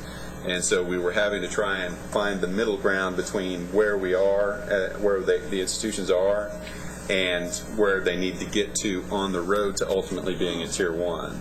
And so they were intermediary goals that we were trying to set, not goals that would have them already be a Tier 1 institution. Well put. So does that apply to the doctoral graduation rate comment that UT Dallas made in here? I mean, there was, you know, and there they had recommended setting it, you know, for the research university to set at 50, and we recommend, let's see here, they'd recommend setting it from 58 to 50. That's a comment. To reducing it to 58 to 50. And I understand that that was just the decision that as a group we all came to the agreement that that was a standard. I think that there was discussion at the beginning that it could be potentially set as high as 70%. And now, admittedly, that was my recommendation starting out. But in looking at the data, we just felt like we couldn't require the emerging research institutions to hold to a higher standard than what Tier 1 institutions currently had. But we did want them to at least have that minimal standard. And frankly, I think 56% graduation rate in 10 years from a doctoral program isn't that high of a standard. I don't disagree. I was just wondering how the difference. Yes. You know, I mean, that's my major issue. Dr. Phillips. I'm just trying to understand the practical aspects of our certification to the legislature. Does that mean that we'll have to just look at the first year of a biennium to make the certification, and the second year won't ever be evaluated? I'm sorry. Well, all of these things that we have to certify to the legislature, right? Correct. We're actually going to use the previous 2 years. So previous 2 years. Correct. All right, I get it. And that was in discussions with legislative staff and with the institutions. We did feel like that was the best alternative that we could come up with, even though there was a bit of ambiguity in how the statute was written, because it did say the previous 2 fiscal years of the biennium. Okay. So it was a bit of, because like this year, if we had gone that explicit route, we would be looking at 2 years prior, the previous 2 fiscal years prior to FY12 would be 10 and 11. Right. And we just got 10, or just getting 10 data, and we wouldn't have 11 until midway through 12. Yeah, that's so what we figured we had to back out to 08, 09, and that was a discussion with Bill Franz as well, looking at legal implications and how we make sure we're splitting that. So. Okay. Madam Chair. Yes, Commissioner. I wanted to say that one of the challenges in putting these criteria and thresholds together was we wanted to create pathways for the emerging research universities to become national research universities. We didn't want to create barriers. And our goal, and we talked about this a number of times, was that we don't know how many of these institutions are going to reach the thresholds that would allow them to get access to the National Research University Fund. But we wanted to be certain that we created goals and we created thresholds that would encourage the institutions to become better universities. So that if we end up with 2 more Tier 1 institutions, or 3, or 1 more, we will nevertheless have 7 better universities. And that was the whole idea of establishing thresholds. We didn't want to establish standards that would have the effect of causing institutions to throw up their hands and say, we can't do this, so why bother? We wanted all of them to be able to aspire to eventually becoming eligible for NREF funds. And if I may, Madam Chair, I would like to thank, John Antell and Bob Smith are here, and all of the presidents were heavily involved in this. They were either at every meeting or at most of the meetings, and the provosts were here as well and provided a lot of help and support to me and my staff in developing these and trying to identify areas where we could find data and how to put the data together.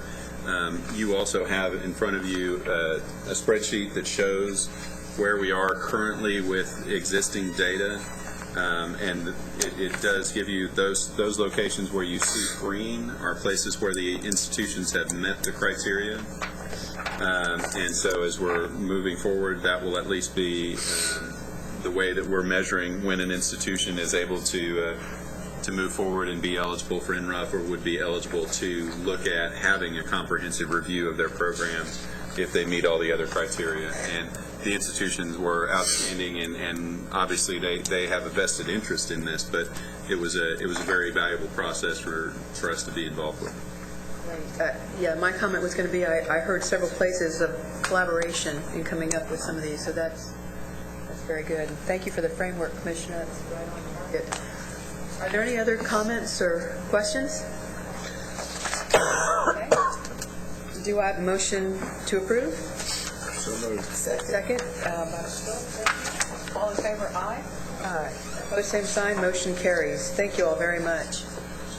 Thanks for everybody's hard work on this as well.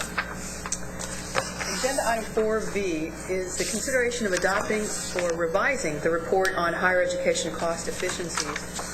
We do have to recognize a couple of advisory committees who are here. Roberto Zarate from San Antonio and Richard Escalante. Again, we heard from you earlier. Glad you're here again. Ben Farrell is not here, but I know he was intending on making it.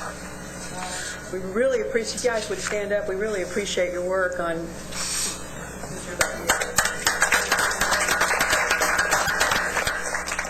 And of course, our chair has 2 hats, chairman of the coordinating board and chair of the advisory committee. So thank you, Mr. Chairman, for your hard work as well.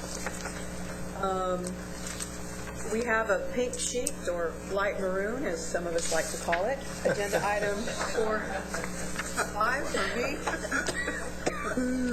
Our chair. So, Mr. Chairman, would you like to take us through this? You bet. First, I would allude to the report. What's in your books was the original language of the governor's executive order, and as well as the listing of the 20 members who served on the advisory committee since last December. 10 of these advisory members were selected because they represented all segments and different high-level responsibilities within our academic institutions, community college presidents, four-year presidents, chancellors, CFOs, etc. And 10 of the members served because of their representing leadership from the private sector and also demonstrated involvement with institutions of higher education. So that's what's in your book. The report itself is a handout, and hopefully most of you have had a chance to read it. It's organized around 5 concepts, or what the report refers to as the big ideas, in terms of the categories or family of recommendations.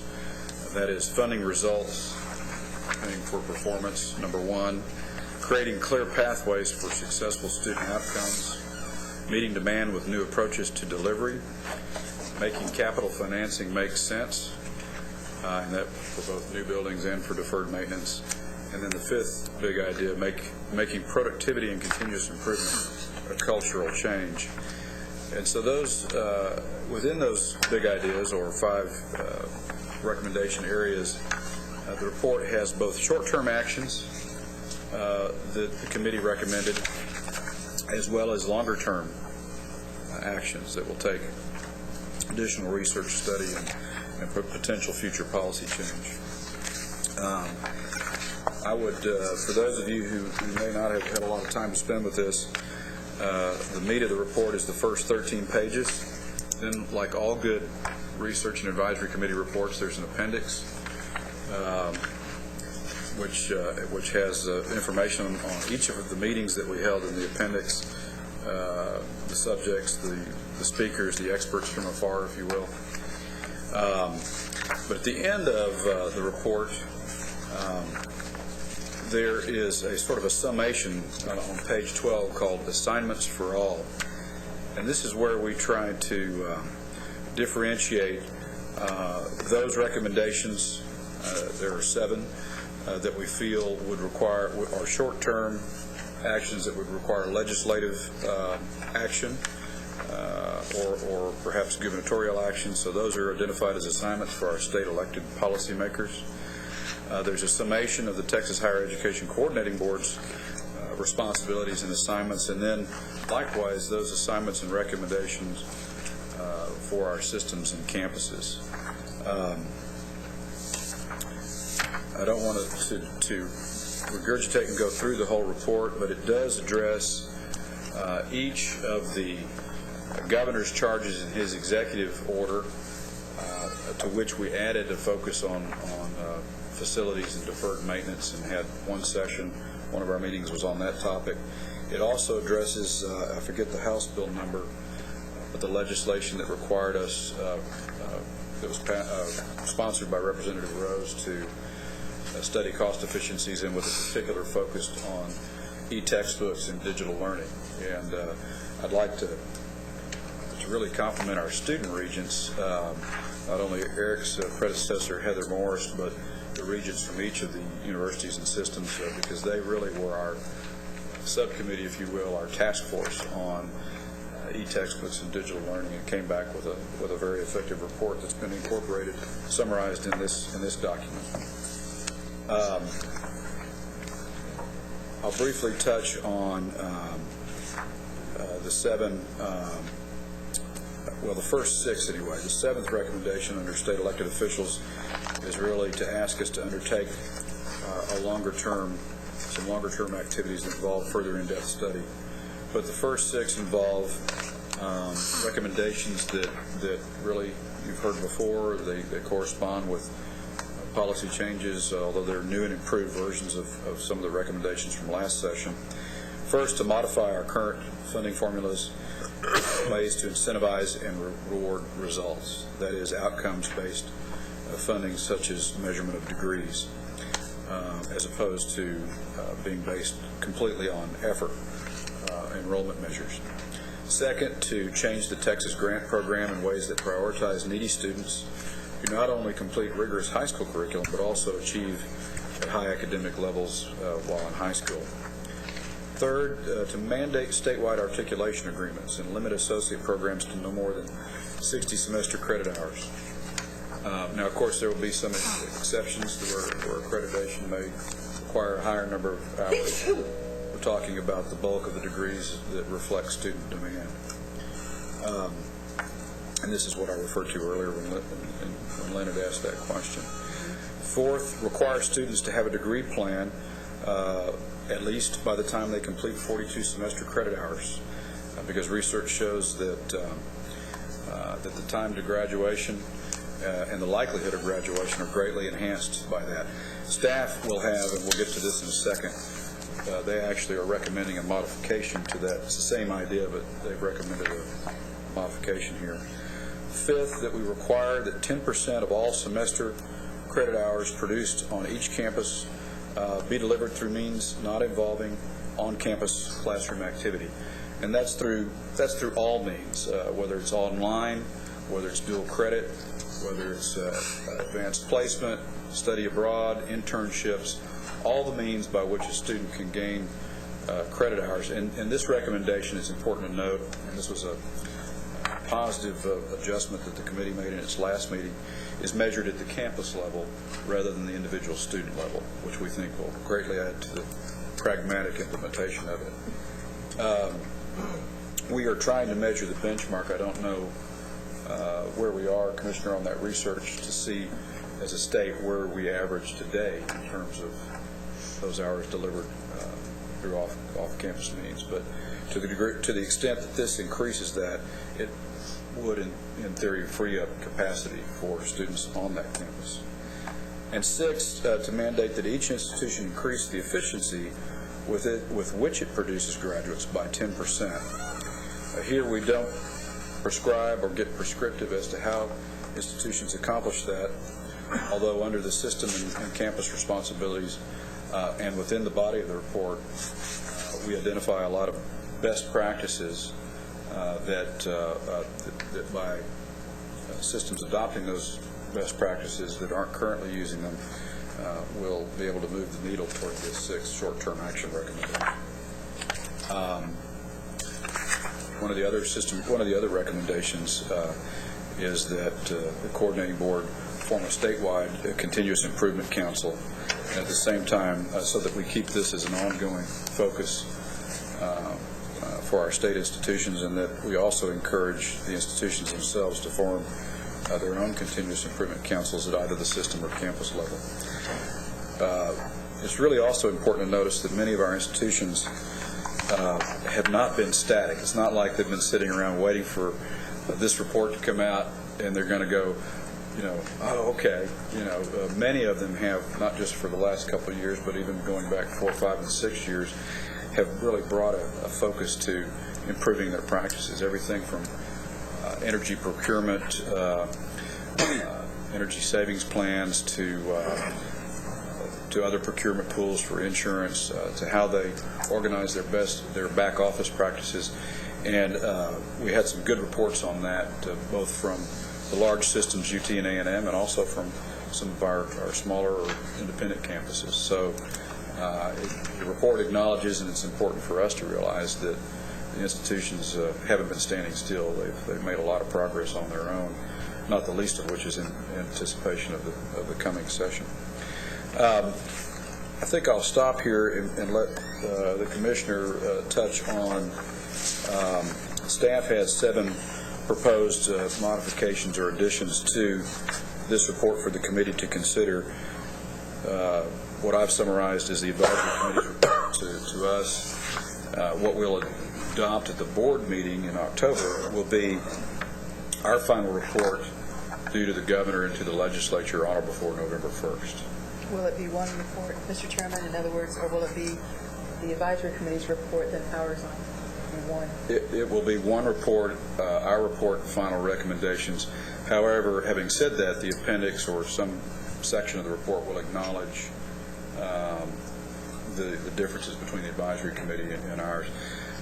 Most of these recommendations that staff have, I think with one exception, don't require legislation, and only one of them is really a modification to something in the report. The others are additions or tweaks, I would characterize them as. So with that having been said, Raymond, why don't you summarize? Yes, I would agree that our recommendations are mostly tweaks. They're elaborations. They represent our feeling that some issues that were discussed and supported at the advisory committee level just need to be built out more. The first recommendation Chairman Eldenfeld referred to, we've looked around the country to study this idea of when should students be expected to complete a degree program, declare a major. And our feeling is that most of the research shows that this is best done between the completion of the freshman or the beginning of the sophomore year, and that students shouldn't have completed more than 36 semester credit hours. David pointed out yesterday that the current recommendation, 42 semester credit hours, that means that you will have completed more than a third of the courses required towards a standard baccalaureate degree, so that seemed a bit too long to us. Number two, we'll work on this. I thought about it this morning. This was really my recommendation, that maybe we should modify the language that faculty should be expected to intervene more directly with struggling students. There's some research and there's student surveys that show that one of the primary reasons that students drop out of school, particularly at large public universities, which of course is what we're talking about, is because they feel that the faculty don't care about them, they feel alienated, the faculty don't know their names, and we feel that one of the things that we should promote is the idea that the more faculty and student contact that occurs around academic issues, the better the likely results in terms of student performance. So we want to make sure that this occurs. Most universities require, the community colleges require faculty to hold office hours. My sense that oftentimes the faculty hope that no students will show up so they can work on other things. And we want to see... Is that from your experience as a former faculty member? That is precisely my experience as a faculty member. And we feel that encouraging some greater level of faculty-student interaction is a good thing. Competency-based advancement is one of the critical issues in higher education. We heard a testimony, for example, that some online institutions like Western Governors University is entirely competency-based. You get a set of requirements, and then when you complete them and you can pass the final exam or some sort of performance measure, you get credit for the course. We feel that this could be particularly useful at the graduate level. There are institutions that require 30 hours of coursework for doctoral programs, often 60 hours of coursework before students are allowed to be advanced to candidacy. We're suggesting that we take a look at competency-based advancement, where if students can pass their qualifying exams after 15, 20, 30 hours, and they can pass a rigorous qualifying exam, they should be advanced to candidacy and move towards the completion of their degrees. We are already seeing some of this occur at the undergraduate level. For example, in developmental education, as all of you know, we've heard testimony about this, that institutions have modular programs of variable lengths, and when the students can complete the work and they can demonstrate college readiness or advance to credit-bearing courses without a prescribed stipulation about how much time they have to spend in a course or in a program before they're advanced. We want to streamline administrative processes. There's been a good deal of news lately, both in Texas and around the country, about bloated administration and a significant increase in the number of people that are at the assistant vice president level and above.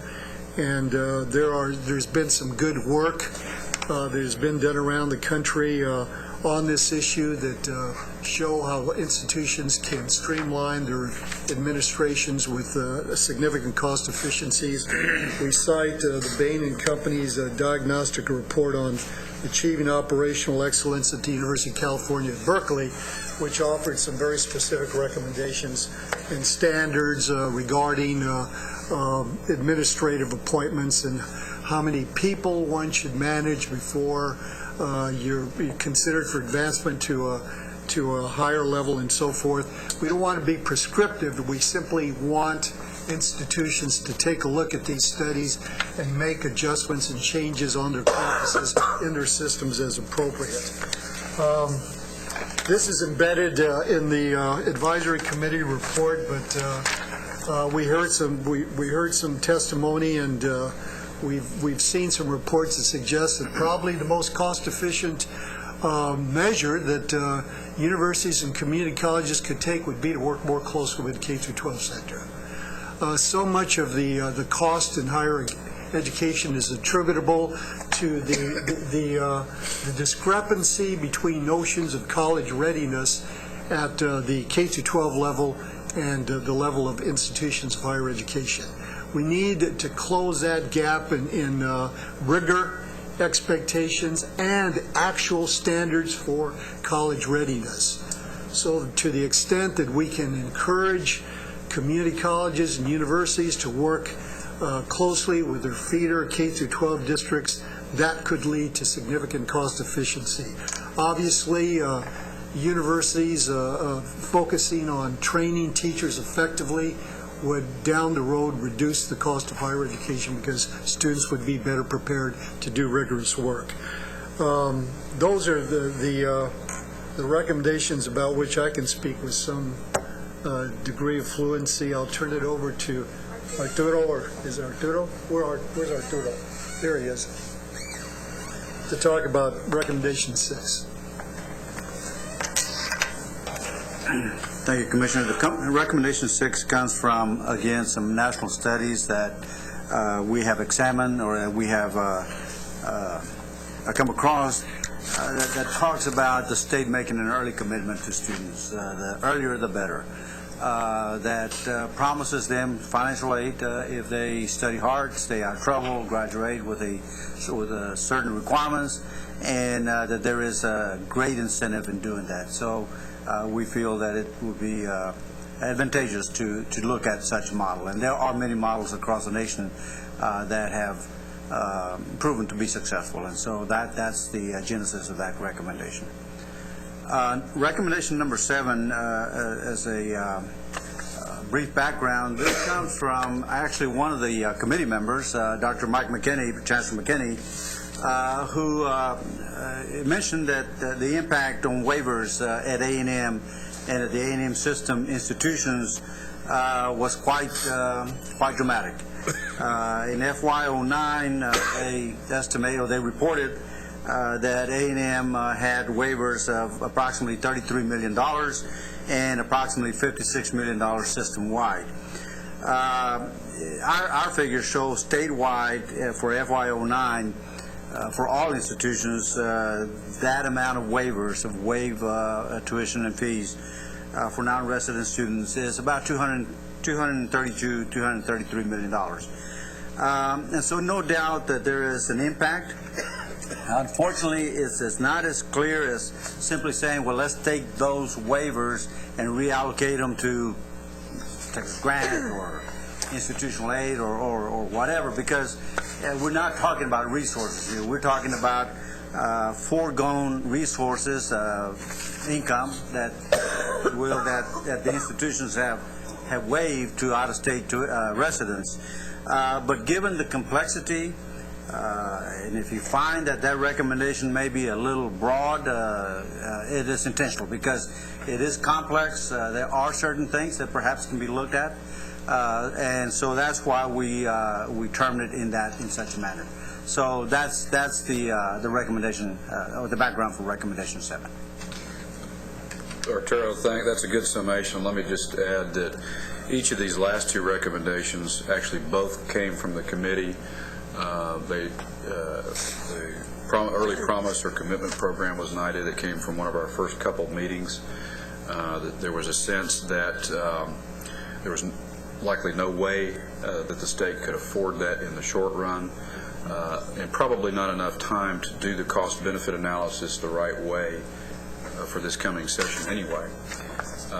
But we wanted to be sure and capture that idea because there was some sentiment that while there's obviously a cost to committing a Texas grant or other financial aid to a 6th, 7th, 8th grader, the benefit of what that might do to not only high school completion, but college going rate and hopefully graduation rate could be significant. So the intent there is to not lose sight of that potential. Oklahoma has a recently implemented program that probably is so new we may not have a lot of statistics on it. I think Georgia's been doing it for a while.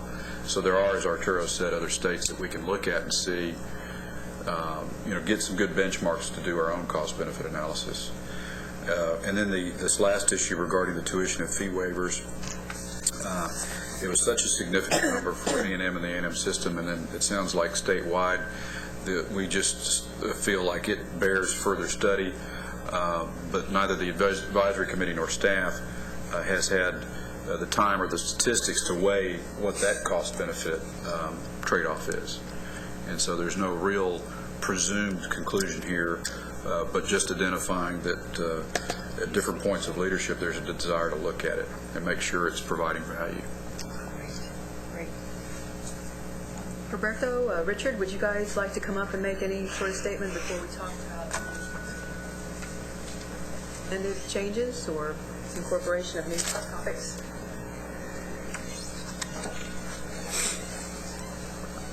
Rich Escalante wasn't prepared to say anything, but we like putting you on the spot. And you don't have I think I can speak more to this than I can to photo. Yeah, I don't even remember what it was either. First of all, it was a real pleasure to serve on the committee. The combination of the private sector and the institutional representatives, I think, gave a good, healthy dialogue and allows us to pursue areas that we probably wouldn't have otherwise pursued. I think there are some things in this report that talks about institutions can control much of their costs, and if there's anything that's a real takeaway is continuous improvement. Continuous Improvement Council is just but one of the recommendations in this report that really raises the issue that the institutions must be looking at their administrative, their educational processes, and looking for opportunities to be more efficient, to be able to deliver quality education in a cost-effective manner. Those are not mutually exclusive, and they should be pursued. We just received some revisions from the chairman. Clearly, some of those were talked about at the committee level, and we're not incorporating in the formal report, but I think are consistent with our discussion. Some others like to pursue, but there are roles on the state level, there are roles on the system level, there are roles on the campus level, there are roles for the coordinating board, and I think this report outlines each of our responsibilities and sets a good path to pursue excellence in a cost-effective manner.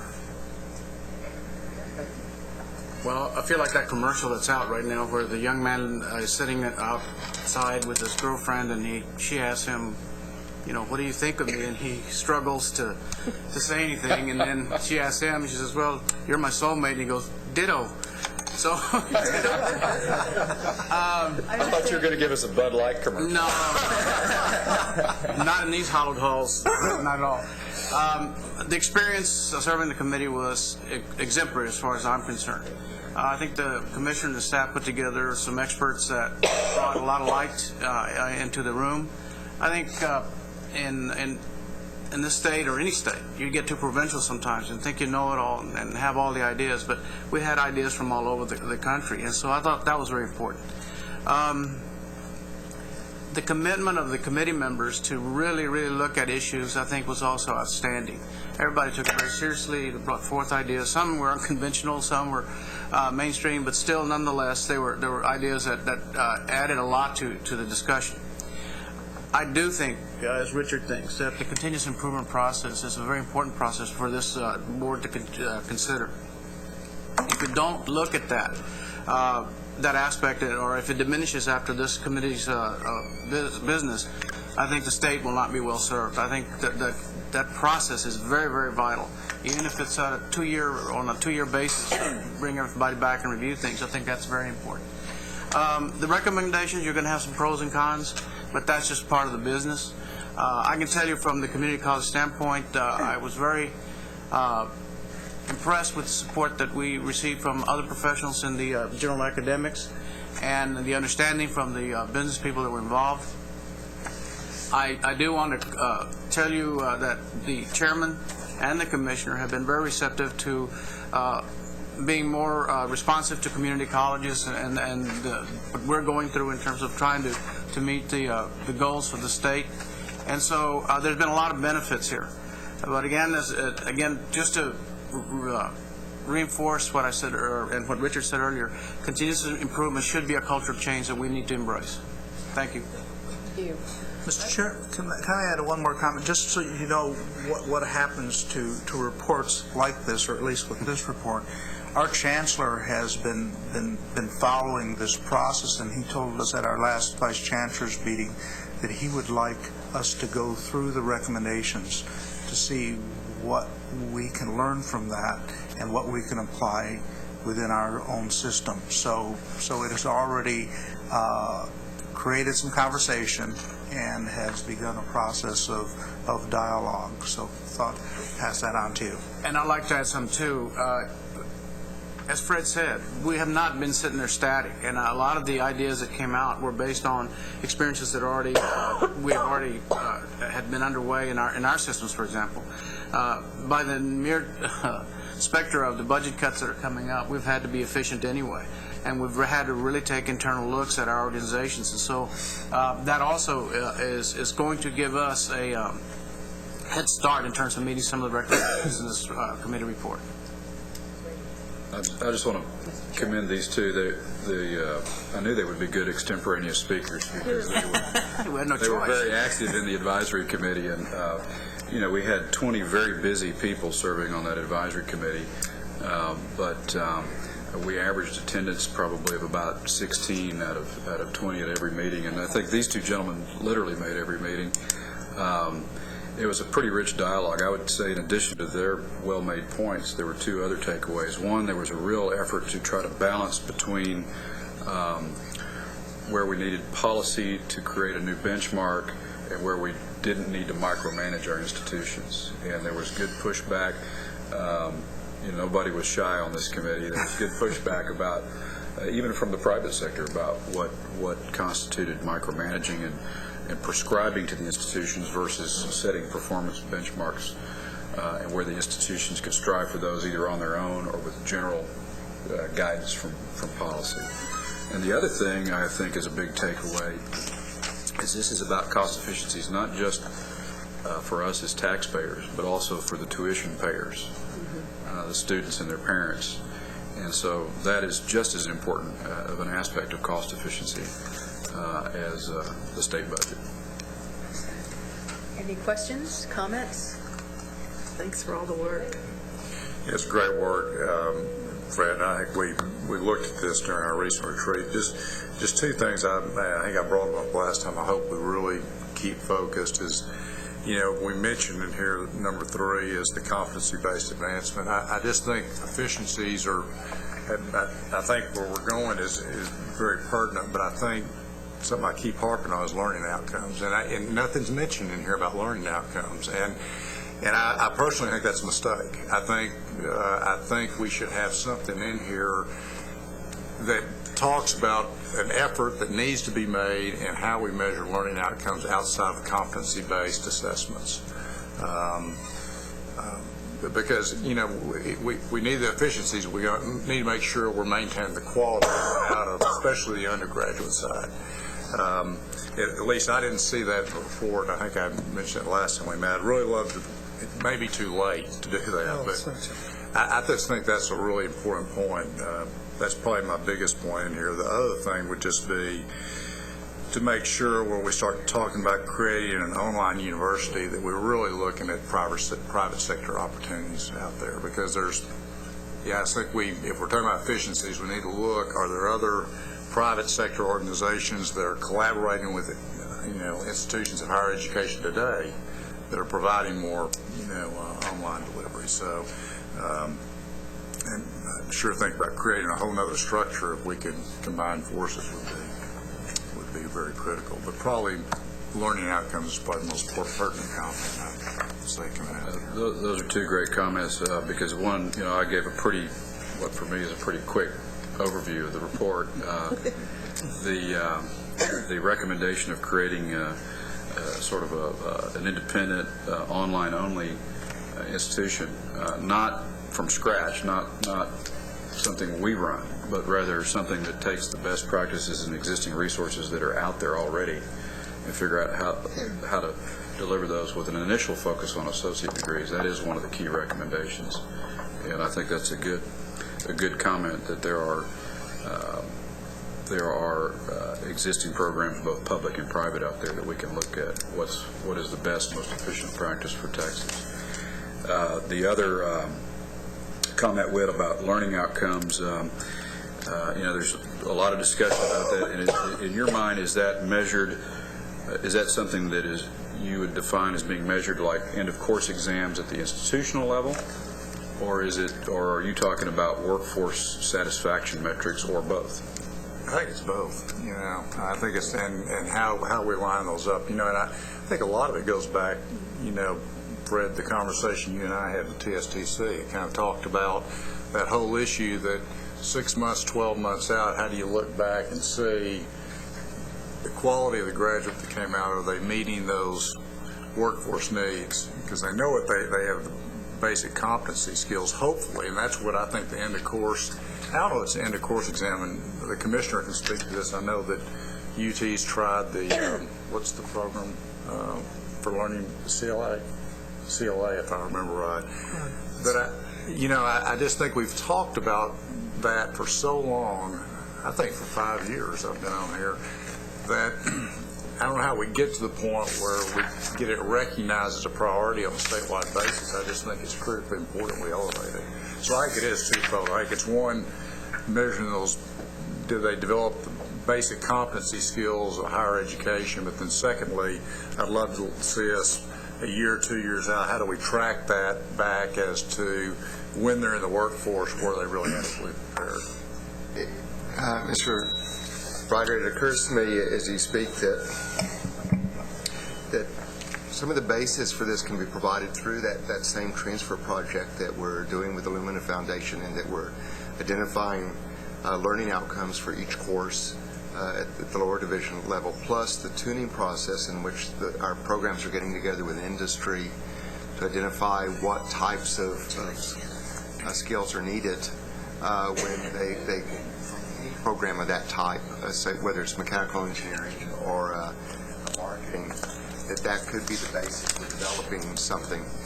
We hadn't looked at it from that standpoint, but if you put something in the report, we could look on how to build on that 4-year process we already have in place to do that. That's a great point. Mr. Chairman, your thoughts about perhaps incorporating some of these comments into the recommendation? Well, I think that it would be reasonable to include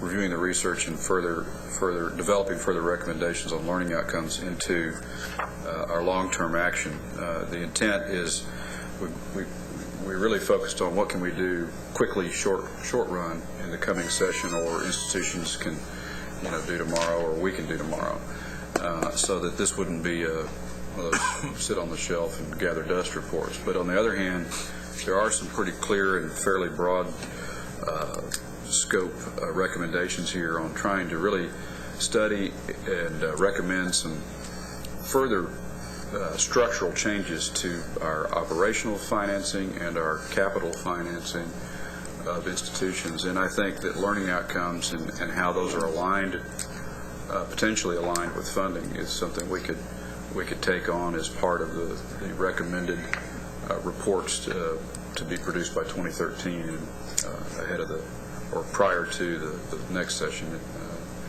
So that's my suggestion, would be to take Witt's desire to see a reference to learning outcomes and to put that in the long term, into one or more of the long term recommendations. so that it's addressed and not lost sight of. Would that line up with what you're suggesting, or is there something you see that's more actionable short term? Well, I mean, Commissioner, do you have any other specific recommendations that would not be, I mean, it's broad. My biggest concern is, again, we just don't, it doesn't get on the shelf. You know, we do address it. Well, there's a lot of pressure on institutions to come up with metrics for learning outcomes. It's coming from the regional accrediting agencies. It's coming from foundations. It's coming from the U.S. Department of Education. I think virtually every system and every large campus in Texas is working on this issue. It's just enormously complicated. It's a central part of our Lumina grant, and I hope that working in engineering and working on specific courses that we are trying to improve results in through the Lumina grant, I hope that will give us a model, or at least a template for developing learning outcomes across the board in higher education. But it's relatively easy, and it's not easy, but it's relatively easy to come up with learning outcomes measures when you're talking about 25, 30, 40 courses, which is what students typically take in high school. And of course, we're always compared, why are you so far behind K through 12 in figuring out a way to do learning outcomes? But when you have universities with 30,000 students that offer literally thousands of courses, it's much more difficult to do. So I think nobody's satisfied with the rate of progress, but it is an enormously complex issue. But we're making progress, and we recognize how important it is. Rich, do you or Roberto have any comments on this topic?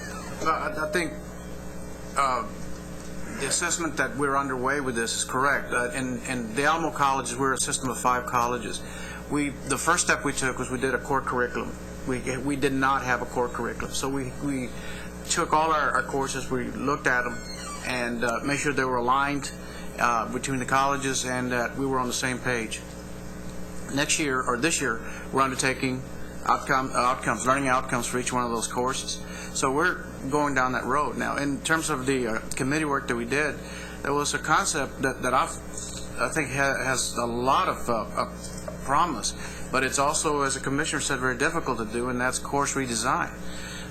According to one of our outside experts, using core redesign helps you get to the learning outcomes aspect, and it also makes you more efficient in terms of how you deal with the students, and it ties into the financial aspect of it. And I think that's something we need to look at. I've suggested it to our chancellor for our developmental ed program. We're not getting the results from it that we'd like, and so why stay with what we're doing? And so I think course redesign is one of those factors. Setting up outcomes based on that kind of process, I think we'll have some results. One other concept we discussed in the committee was looking at the first 60 hours that are offered statewide and aligning those and making those more relevant from campus to campus. And sometimes our students, when they transfer from one university to another or school to another, the descriptions don't match up. Sometimes they have to retake courses they've already taken. And so, again, the continuous improvement aspect is just validated by what we're just discussing now. If we don't do this continuously, we're not going to make the progress we see. Because I've got some Lynn's problem with my throat, so everybody seems. Yeah, seems like it's on the Austin city limits. Anyway, I think if we continuously look at this, I think it will happen, and it'll happen faster. But I think you get together every biennium, you discuss about the problems, and then you forget about them and you move on. And so again, my experience in this committee, and given Fred's leadership, is that we really need to look at this culture change and look at this as a culture change and continue moving toward it.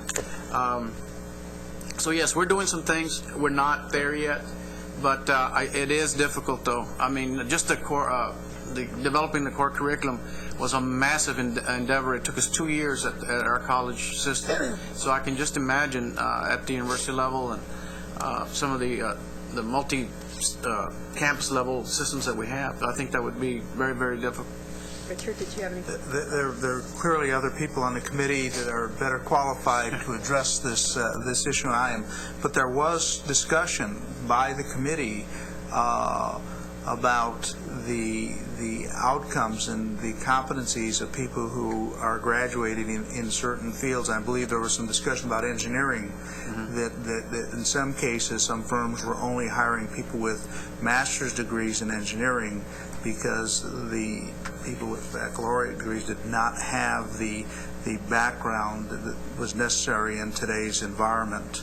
So I think there's real opportunity to look at that both within the academic community and out in the workforce and see, are we meeting those needs of cutting-edge industries to produce the graduates who can take us to that next level. Thank you. Having noted, or the chairman noted your comment regarding learning outcomes incorporated into the long-term strategy, are we ready? Oh, Dr. Phillips. I have one comment. And Fred alluded to this, but I think often cost efficiencies are related to consumer user friendliness. And think about the self-checkout line at the grocery store. You know, they just don't have to hire more checkers, but it's easier for the people using the store. We had, Roberta, you may remember this, we had a speaker at one of our community college summits who told us about the system in Europe where they have their, what's wrong with this thing? They have their degree plan on a little credit card type thing, so they can just hop on a train and take a course at another university if they want to by buying it with this, using it with this credit card. And David and I've talked about this a lot of times, that maybe the best online college we could have would be a virtual college where the student themselves runs it and swirls around and takes things everywhere. So I just think we really ought to look at consumer friendliness. It might lead us to some exciting efficiencies. All right, thank you, Dr. Phillips. Again, thank you both for your hard work. The recommendation is to revise the report on higher education cost efficiencies to include the following staff recommendation that I think noted regarding learning outcomes and the concept of consumer friendliness. Are there any other comments? I would just suggest that should the committee adopt this recommendation, that staff prepare, a red line version so that it will be easy for board members to read the original report and then the staff modifications embedded within that report. And I will add one last comment, and that is that one of the most important parts of this report has yet to be added, but will be added prior to our board meeting, and that is the estimates and the quantifiable examples from other states that will help to prioritize and measure the impact of these recommendations. So those cost estimates and those specific metrics that if we can get them from states like Maryland and Ohio will be incorporated with each of these recommendations. Do you want to say something briefly about making the report a friendlier report? There's going to be some revision of this to make a better presentation. Yeah, that's a good point. We had some grant funding to help provide the resources and support to put this advisory committee together and bring all these experts in. We're going to use the last little bit of that, I guess you could put it, to take the support from basically to spend some time getting some expertise to better message it. Not to change the content, but to change the presentation and messaging of it. And hopefully that too will be what you see prior to the October board meeting. Wonderful. Do we have a motion? So moved. Second. Any further comments or suggestions? Wonderful. All in favor? Opposed, same sign. Motion carries. Thank you, Mr. Chairman, for all of your time and effort on that. Leadership as well. Okay.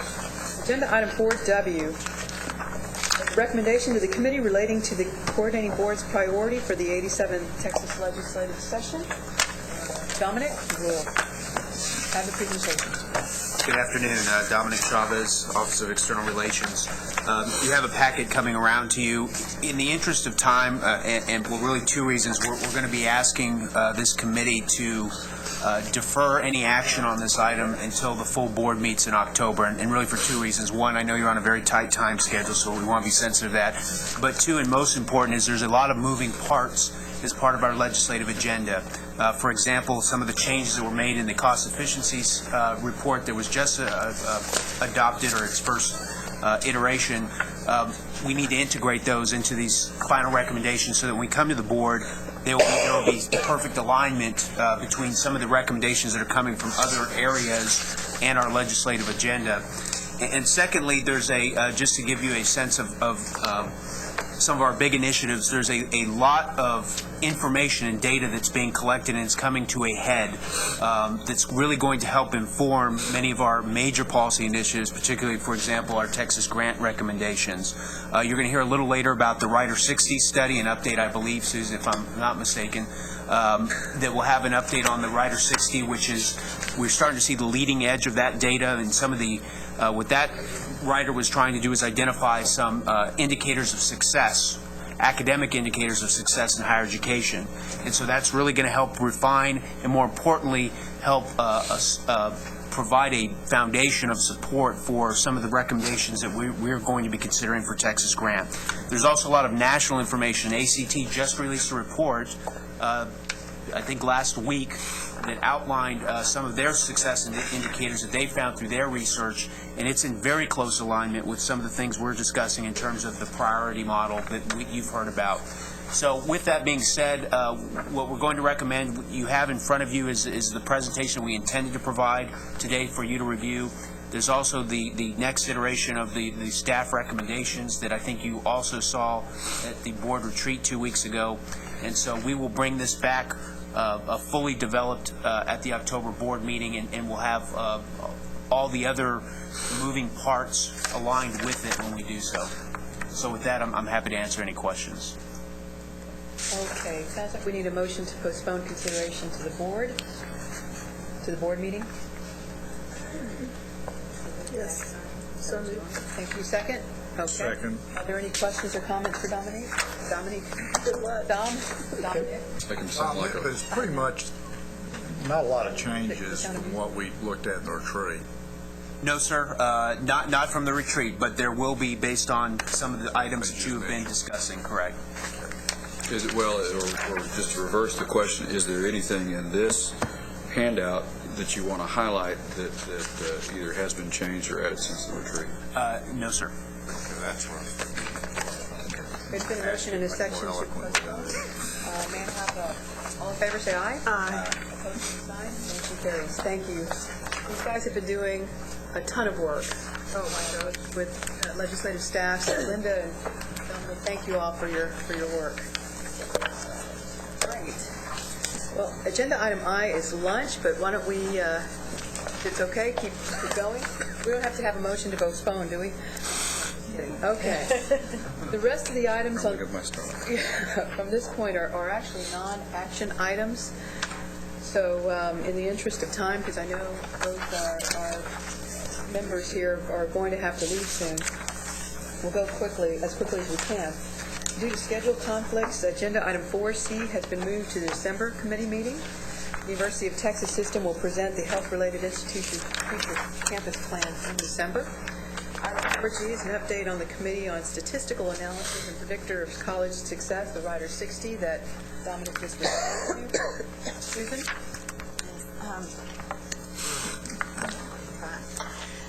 Rider 60 had the coordinating board work with the LBB and provide a lot of information. We collected some class rank information. We pulled in the highest level math class. We looked at predictors of success based on TSI ready, not ready.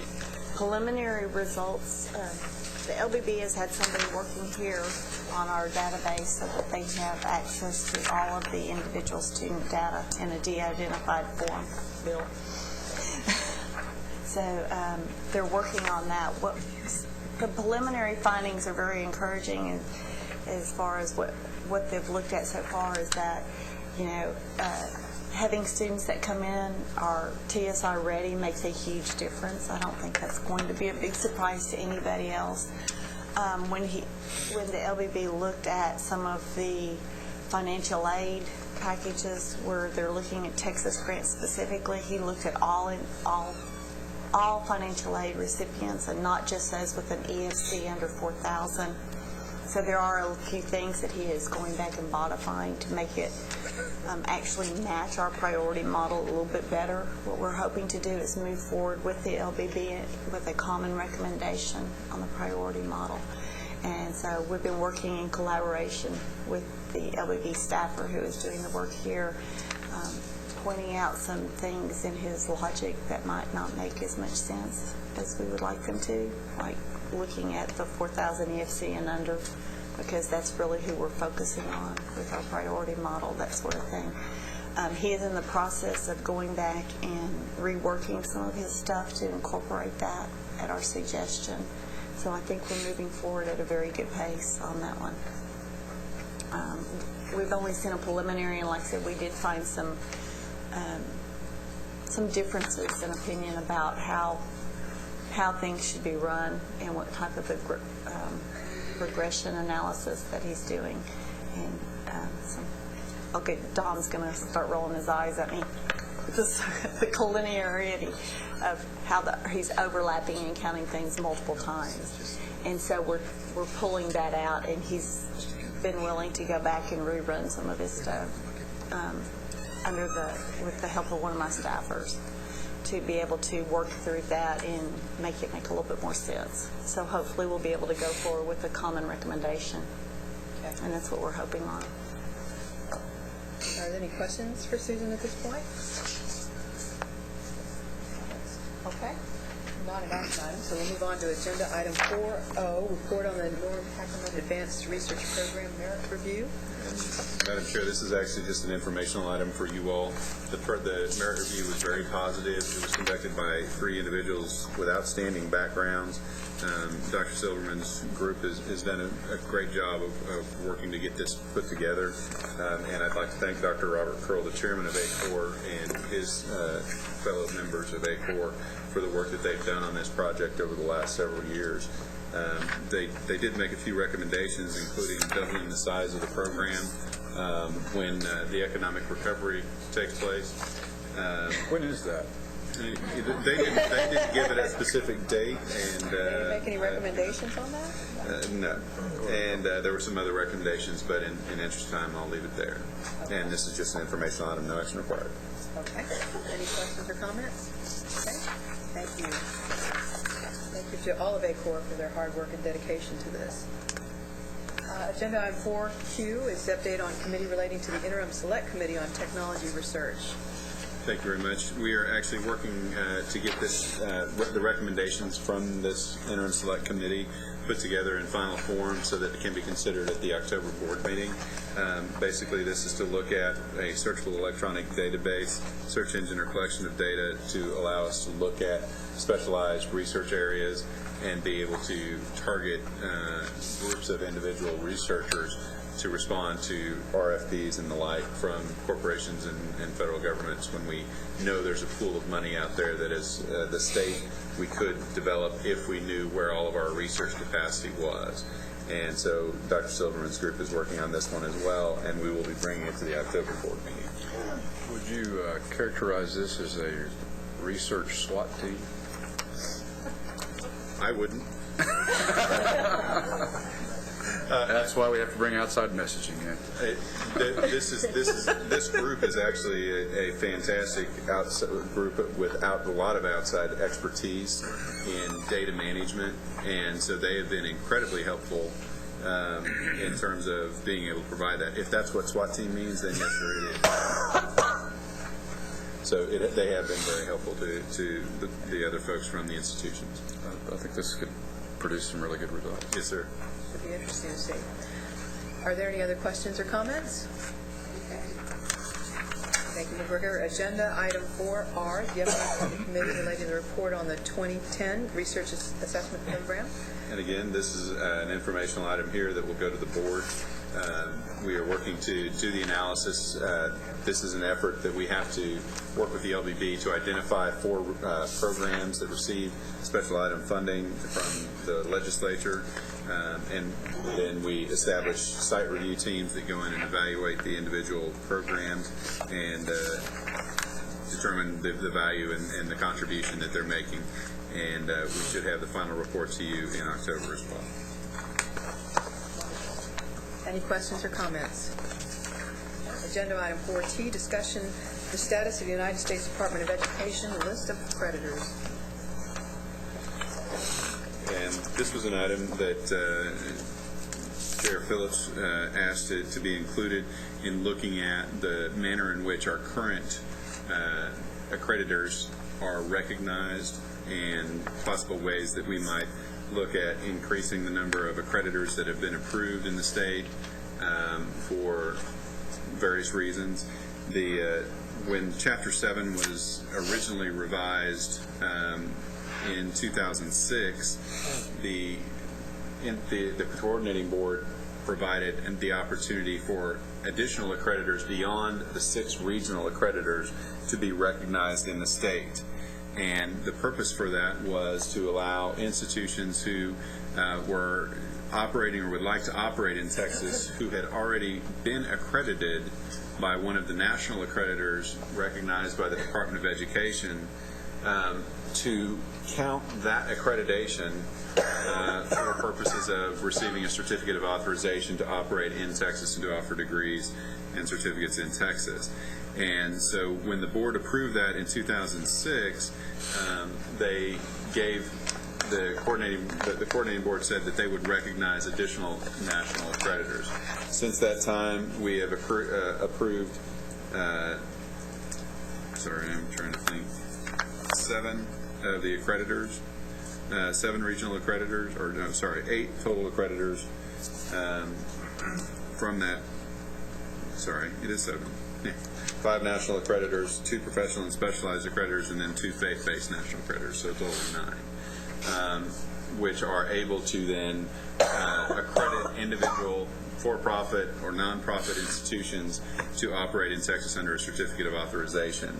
And I believe that there had, and I guess at this point in time, I'd turn it over to Dr. Phillips and if there are any specific questions that we want to discuss with regard to ways that we could expand upon the number of institutions or the number of opportunities for national accreditors to be recognized in Texas.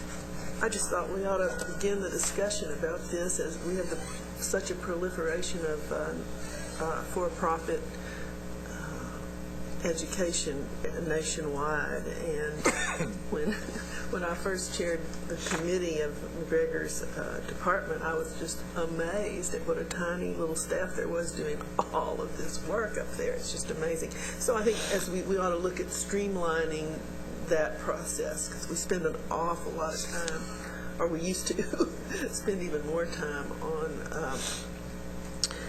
on these issues, and I thought perhaps we would just start studying and thinking about whether we ought to consider that the Department of Education's list we could use it to expand our list of automatic accreditation. I think that right now the Department of Education is reviewing the standards by which they are recognizing the national accreditors, and at this point in time we may want to wait until the Department of Education kind of comes to a standard that they're comfortable with or supports the structure that they've already got in place, so that we have a solid target from which to evaluate. And with all of the issues that have come up in recent federal legislative testimony, congressional testimony with regard to the for-profit areas, not only is Congress looking at the issues of national accreditation, but then also the Department of Education is taking a very close look at it. And we are looking at making some revisions to our internal rules in terms of not only the recognition of national accreditors, but also ways in which we can take action should an institution lose its accreditation or lose the recognition or the exemption from the Texas Workforce Commission. And because there have been some issues with regard to that in recent months where Texas Workforce Commission has removed an exemption from a for-profit institution, and we need to have the capacity and the ability to then remove the certificate of authority or authorization from the institution as well. And right now, there's just not a standard in place unless the accreditor removes recognition of that institution. So there are a lot of moving parts in play right now, and I think that as we move forward over the next few months and coming into December, we might want to have another discussion about that at the SPP meeting and see whether or not the Department of Education has taken any specific action or whether there have been any legislative changes impacting the for-profit sector and the accreditors on the national level, the national accreditors as opposed to the regional accreditors. I was just interested in getting it on the agenda of the committee, kind of as a regular thing, so that we could look at it and not all of a sudden have to deal with it if there's a problem. Get a little bit out in front of it, because this is the kind of thing that's under the radar screen of the board completely, unless there's a problem. Is there a timeline on the DOE's review of their standards? They have not indicated one, but they are actively working on it at the time, especially after the senatorial hearings where they discussed some of the flagrant violations of ethics and recruiting and reporting. Thank you, Luker. You bet. Great. Thank you, Madam Chair, for putting this. I look forward to keeping it top of mind. Okay, agenda item 4U are a bunch of proposed rule changes. If you'll note that there is a gold color attachment or supplemental agenda before us. And these are comments received for agenda items 4U3 through 4U4 or 4U10. The comment period doesn't end until September 27th. These rules can only be discussed today, but will need to be voted on in the October board meeting. So if we can take each rule one by one. You'll note agenda item 4U3 is consideration of adopting the Commissioner's recommendation to the committee relating to proposed amendments to Chapter 17, Resource Planning, Subchapter A, General Provisions, Section 17.3 of Board Rules concerning resource planning definitions. And I'm gonna let Tom take this. Okay. He knows more about it, and he can actually come. Okay, great. Tom. Thank you, Madam Chair. As you're being handed out now, it's the final product from our working group that convened at the beginning of the year. It met 4 times for about 26 hours, represented by each of the systems and each of the non-system entities. Very robust discussion. A lot of this was spawned from some discussions at the TCUF conference in 2009, and then further by the panel discussion at the board meeting in regards to deferred maintenance. Leveraging the work that had been done by previous working groups and contemporary works in the field, we've come up with a process that it's pretty robust. We received some comments already. You have some of those. We also received some additional comments just this morning, and we'll be integrating those as we come for actual action before this group.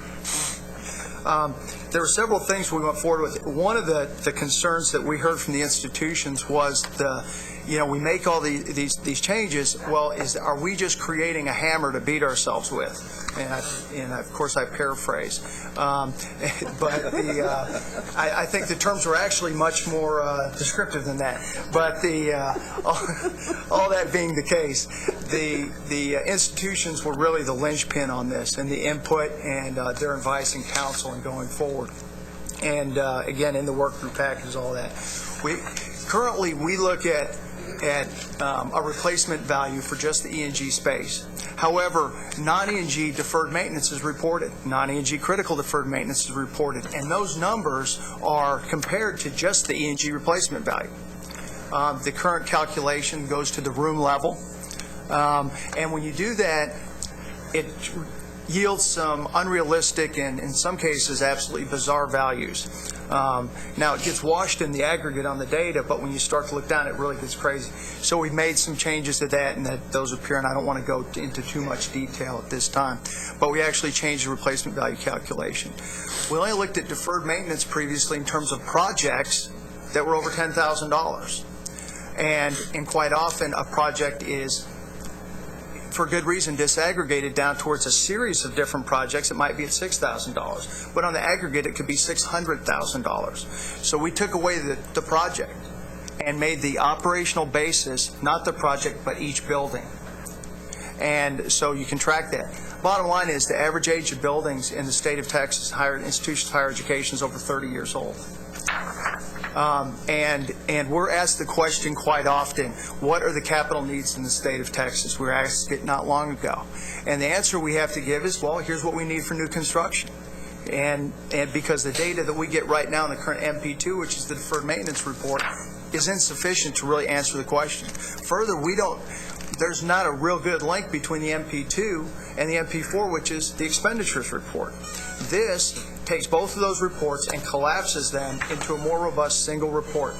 And you have a copy of what the report template, and that's a template. The actual implementation will continue to work with the institutions to do that, to actually look at how much is budgeted, what's the total amount needed for planned maintenance, what's the total amount needed for deferred maintenance, what's the total amount needed for adaptation and critical deferred maintenance, and then how much was budgeted for that. So what we're looking for there is the delta, because then we can answer the question, what is the need? Because right now we can't, because all those projects. Plus, we don't, in the previous replacement value, we made no allowance for infrastructure. It was just the building. And one of the things that came out of Harvey Kaiser was saying you need to add on 25% for infrastructure to the replacement value. Because again, they're reporting infrastructure deferred maintenance items. But again, it's compared to something that doesn't reflect the cost of that. So we've considered all that in the overall value. And we've added, of course, the definitions in there before you, and I'm not going to, of course, read them to you. But what we've attempted to do is to almost be able to look and see the problem before it exists. Currently, we ask, what are your deferred maintenance? That's today. But we may not be able to even purport a solution, if it is indeed funding or something else, for quite some time. So we don't ask until there's already a problem, and then we can't provide any even input or recommendation for a solution until it's already existed as a problem for quite some time. So we want to be able to look at back a step where the planned maintenance and where the delta is right there. And then be able to look and say, well, here's our needs today in deferred maintenance, but we can anticipate a need based on the availability of funding for planned maintenance. We're talking about a significant amount of funding that goes to this, and many of the institutions do this now. Our expectation and premise going forward is that the institutions do a great job. They're highly proficient. They know what's wrong with their buildings. They know what needs to get done to their buildings on a routine basis. So all we're asking them to do is put a dollar amount to it. We're not asking for those individual projects with the exception of their top priorities. And then based on system, what are the total costs for those things? It's a big change. And we won't be able to look at the data that existed last year in the current MP2 and 4 and correlate it to the data that exists within the Campus Condition Index, because the definitions have changed, the quantities have changed, the ratios have all changed. But what we will have is something that better presents the picture of what the needs are in the state of Texas. Thank you very much. So this is the model for the new MP2? That would be the new MP2, sir. Okay. And that's a start point. We will, again, collaborate with the institutions to refine and tweak and make sure it works. I mean, just at a glance, it looks like it gives you the picture of all the needs for the institution broken down by the subsets. Is the intent that deferred maintenance, that planned maintenance would include the amber-colored deferred maintenance, and the amber-colored deferred maintenance would include the critical, or rather that they would all be additive rather than cumulative? Well, critical deferred maintenance is a subset of deferred maintenance. That's what I'm asking. Yes. So, but in this, once they disaggregate that, this deferred maintenance would just be deferred maintenance. So it's disaggregated and not subsets. In this, yes, sir. Okay.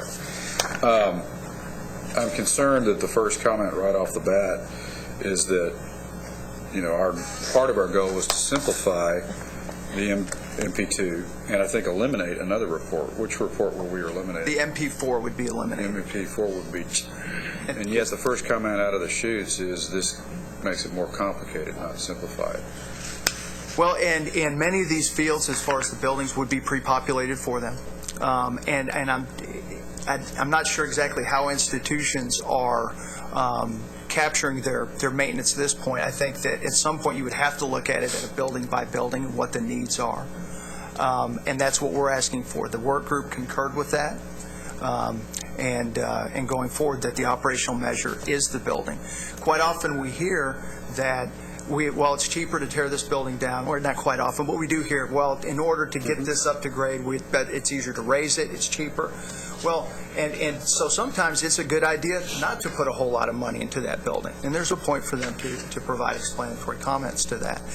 So in that case, it actually aligns. So yes, it is more complicated, but it provides the data that we need to be able to present that picture, to be able to look at some of those secondary metrics as the one with the efficiencies group and the percentage of the operational funds that are spent, those kind of things.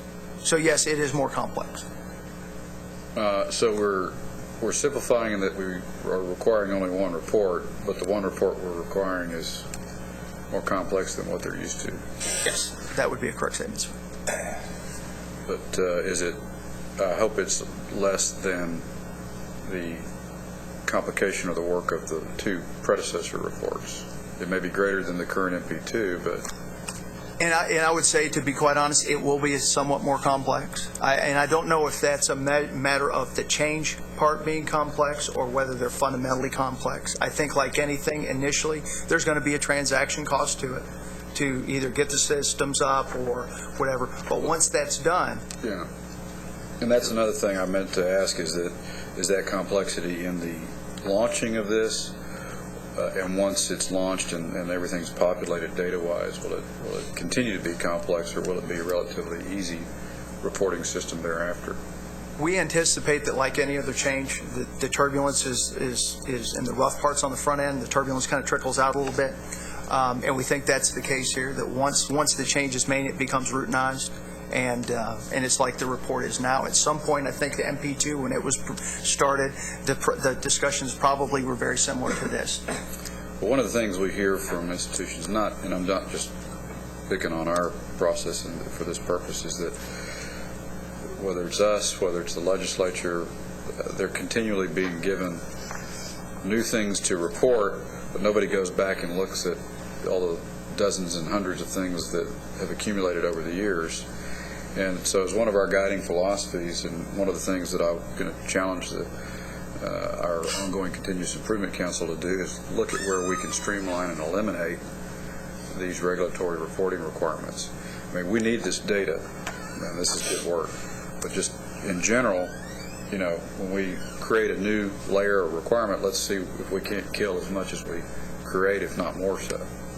And that, when we did have that discussion within the working group, and certainly that was forefront on our mind, as we did with the SUSE score and using existing other data sources to create that. Unfortunately, we just didn't have the data any other place. We only get it in two places. Yeah. Mr. Heldenfels, it's been a number of years since we've implemented this. This board may not be aware of it, but internally we have something called the Data Collection Committee, which reviews surveys, changes to our data systems, additions, and we've had that in place for probably 15 years now as a means to do exactly what you say. And most of our new data reporting has come about either because the legislature has required it, the federal government has required it, through quite a bit of our community college data is required by Carl Perkins. So we have that process in place. And frequently what will happen in terms of surveys is that a committee of people from institutions will come up with a number of questions and say the survey has become 30 pages, something like that. And when our data collection committee will look at it, they'll say, well, really to get at what you need to do, you only need 10 of these pages. And so we try to exercise some control over that. It's not perfect, but I just wanted you to know At least on that basis, we have that. And also Susan has been engaged with the LBB for some time now, working for the elimination of reports. We've eliminated the lengthy uniform recruitment and retention report and integrated that with a single box into our accountability system. The schools are very happy about it. I think Risa can confirm that. But we have to continually be vigilant. But I just want you to know we've tried very hard to keep an eye on that as we go forward. Any encouragement from you to continue doing that, it is always helpful. Is there any measurement of that committee's results over the years?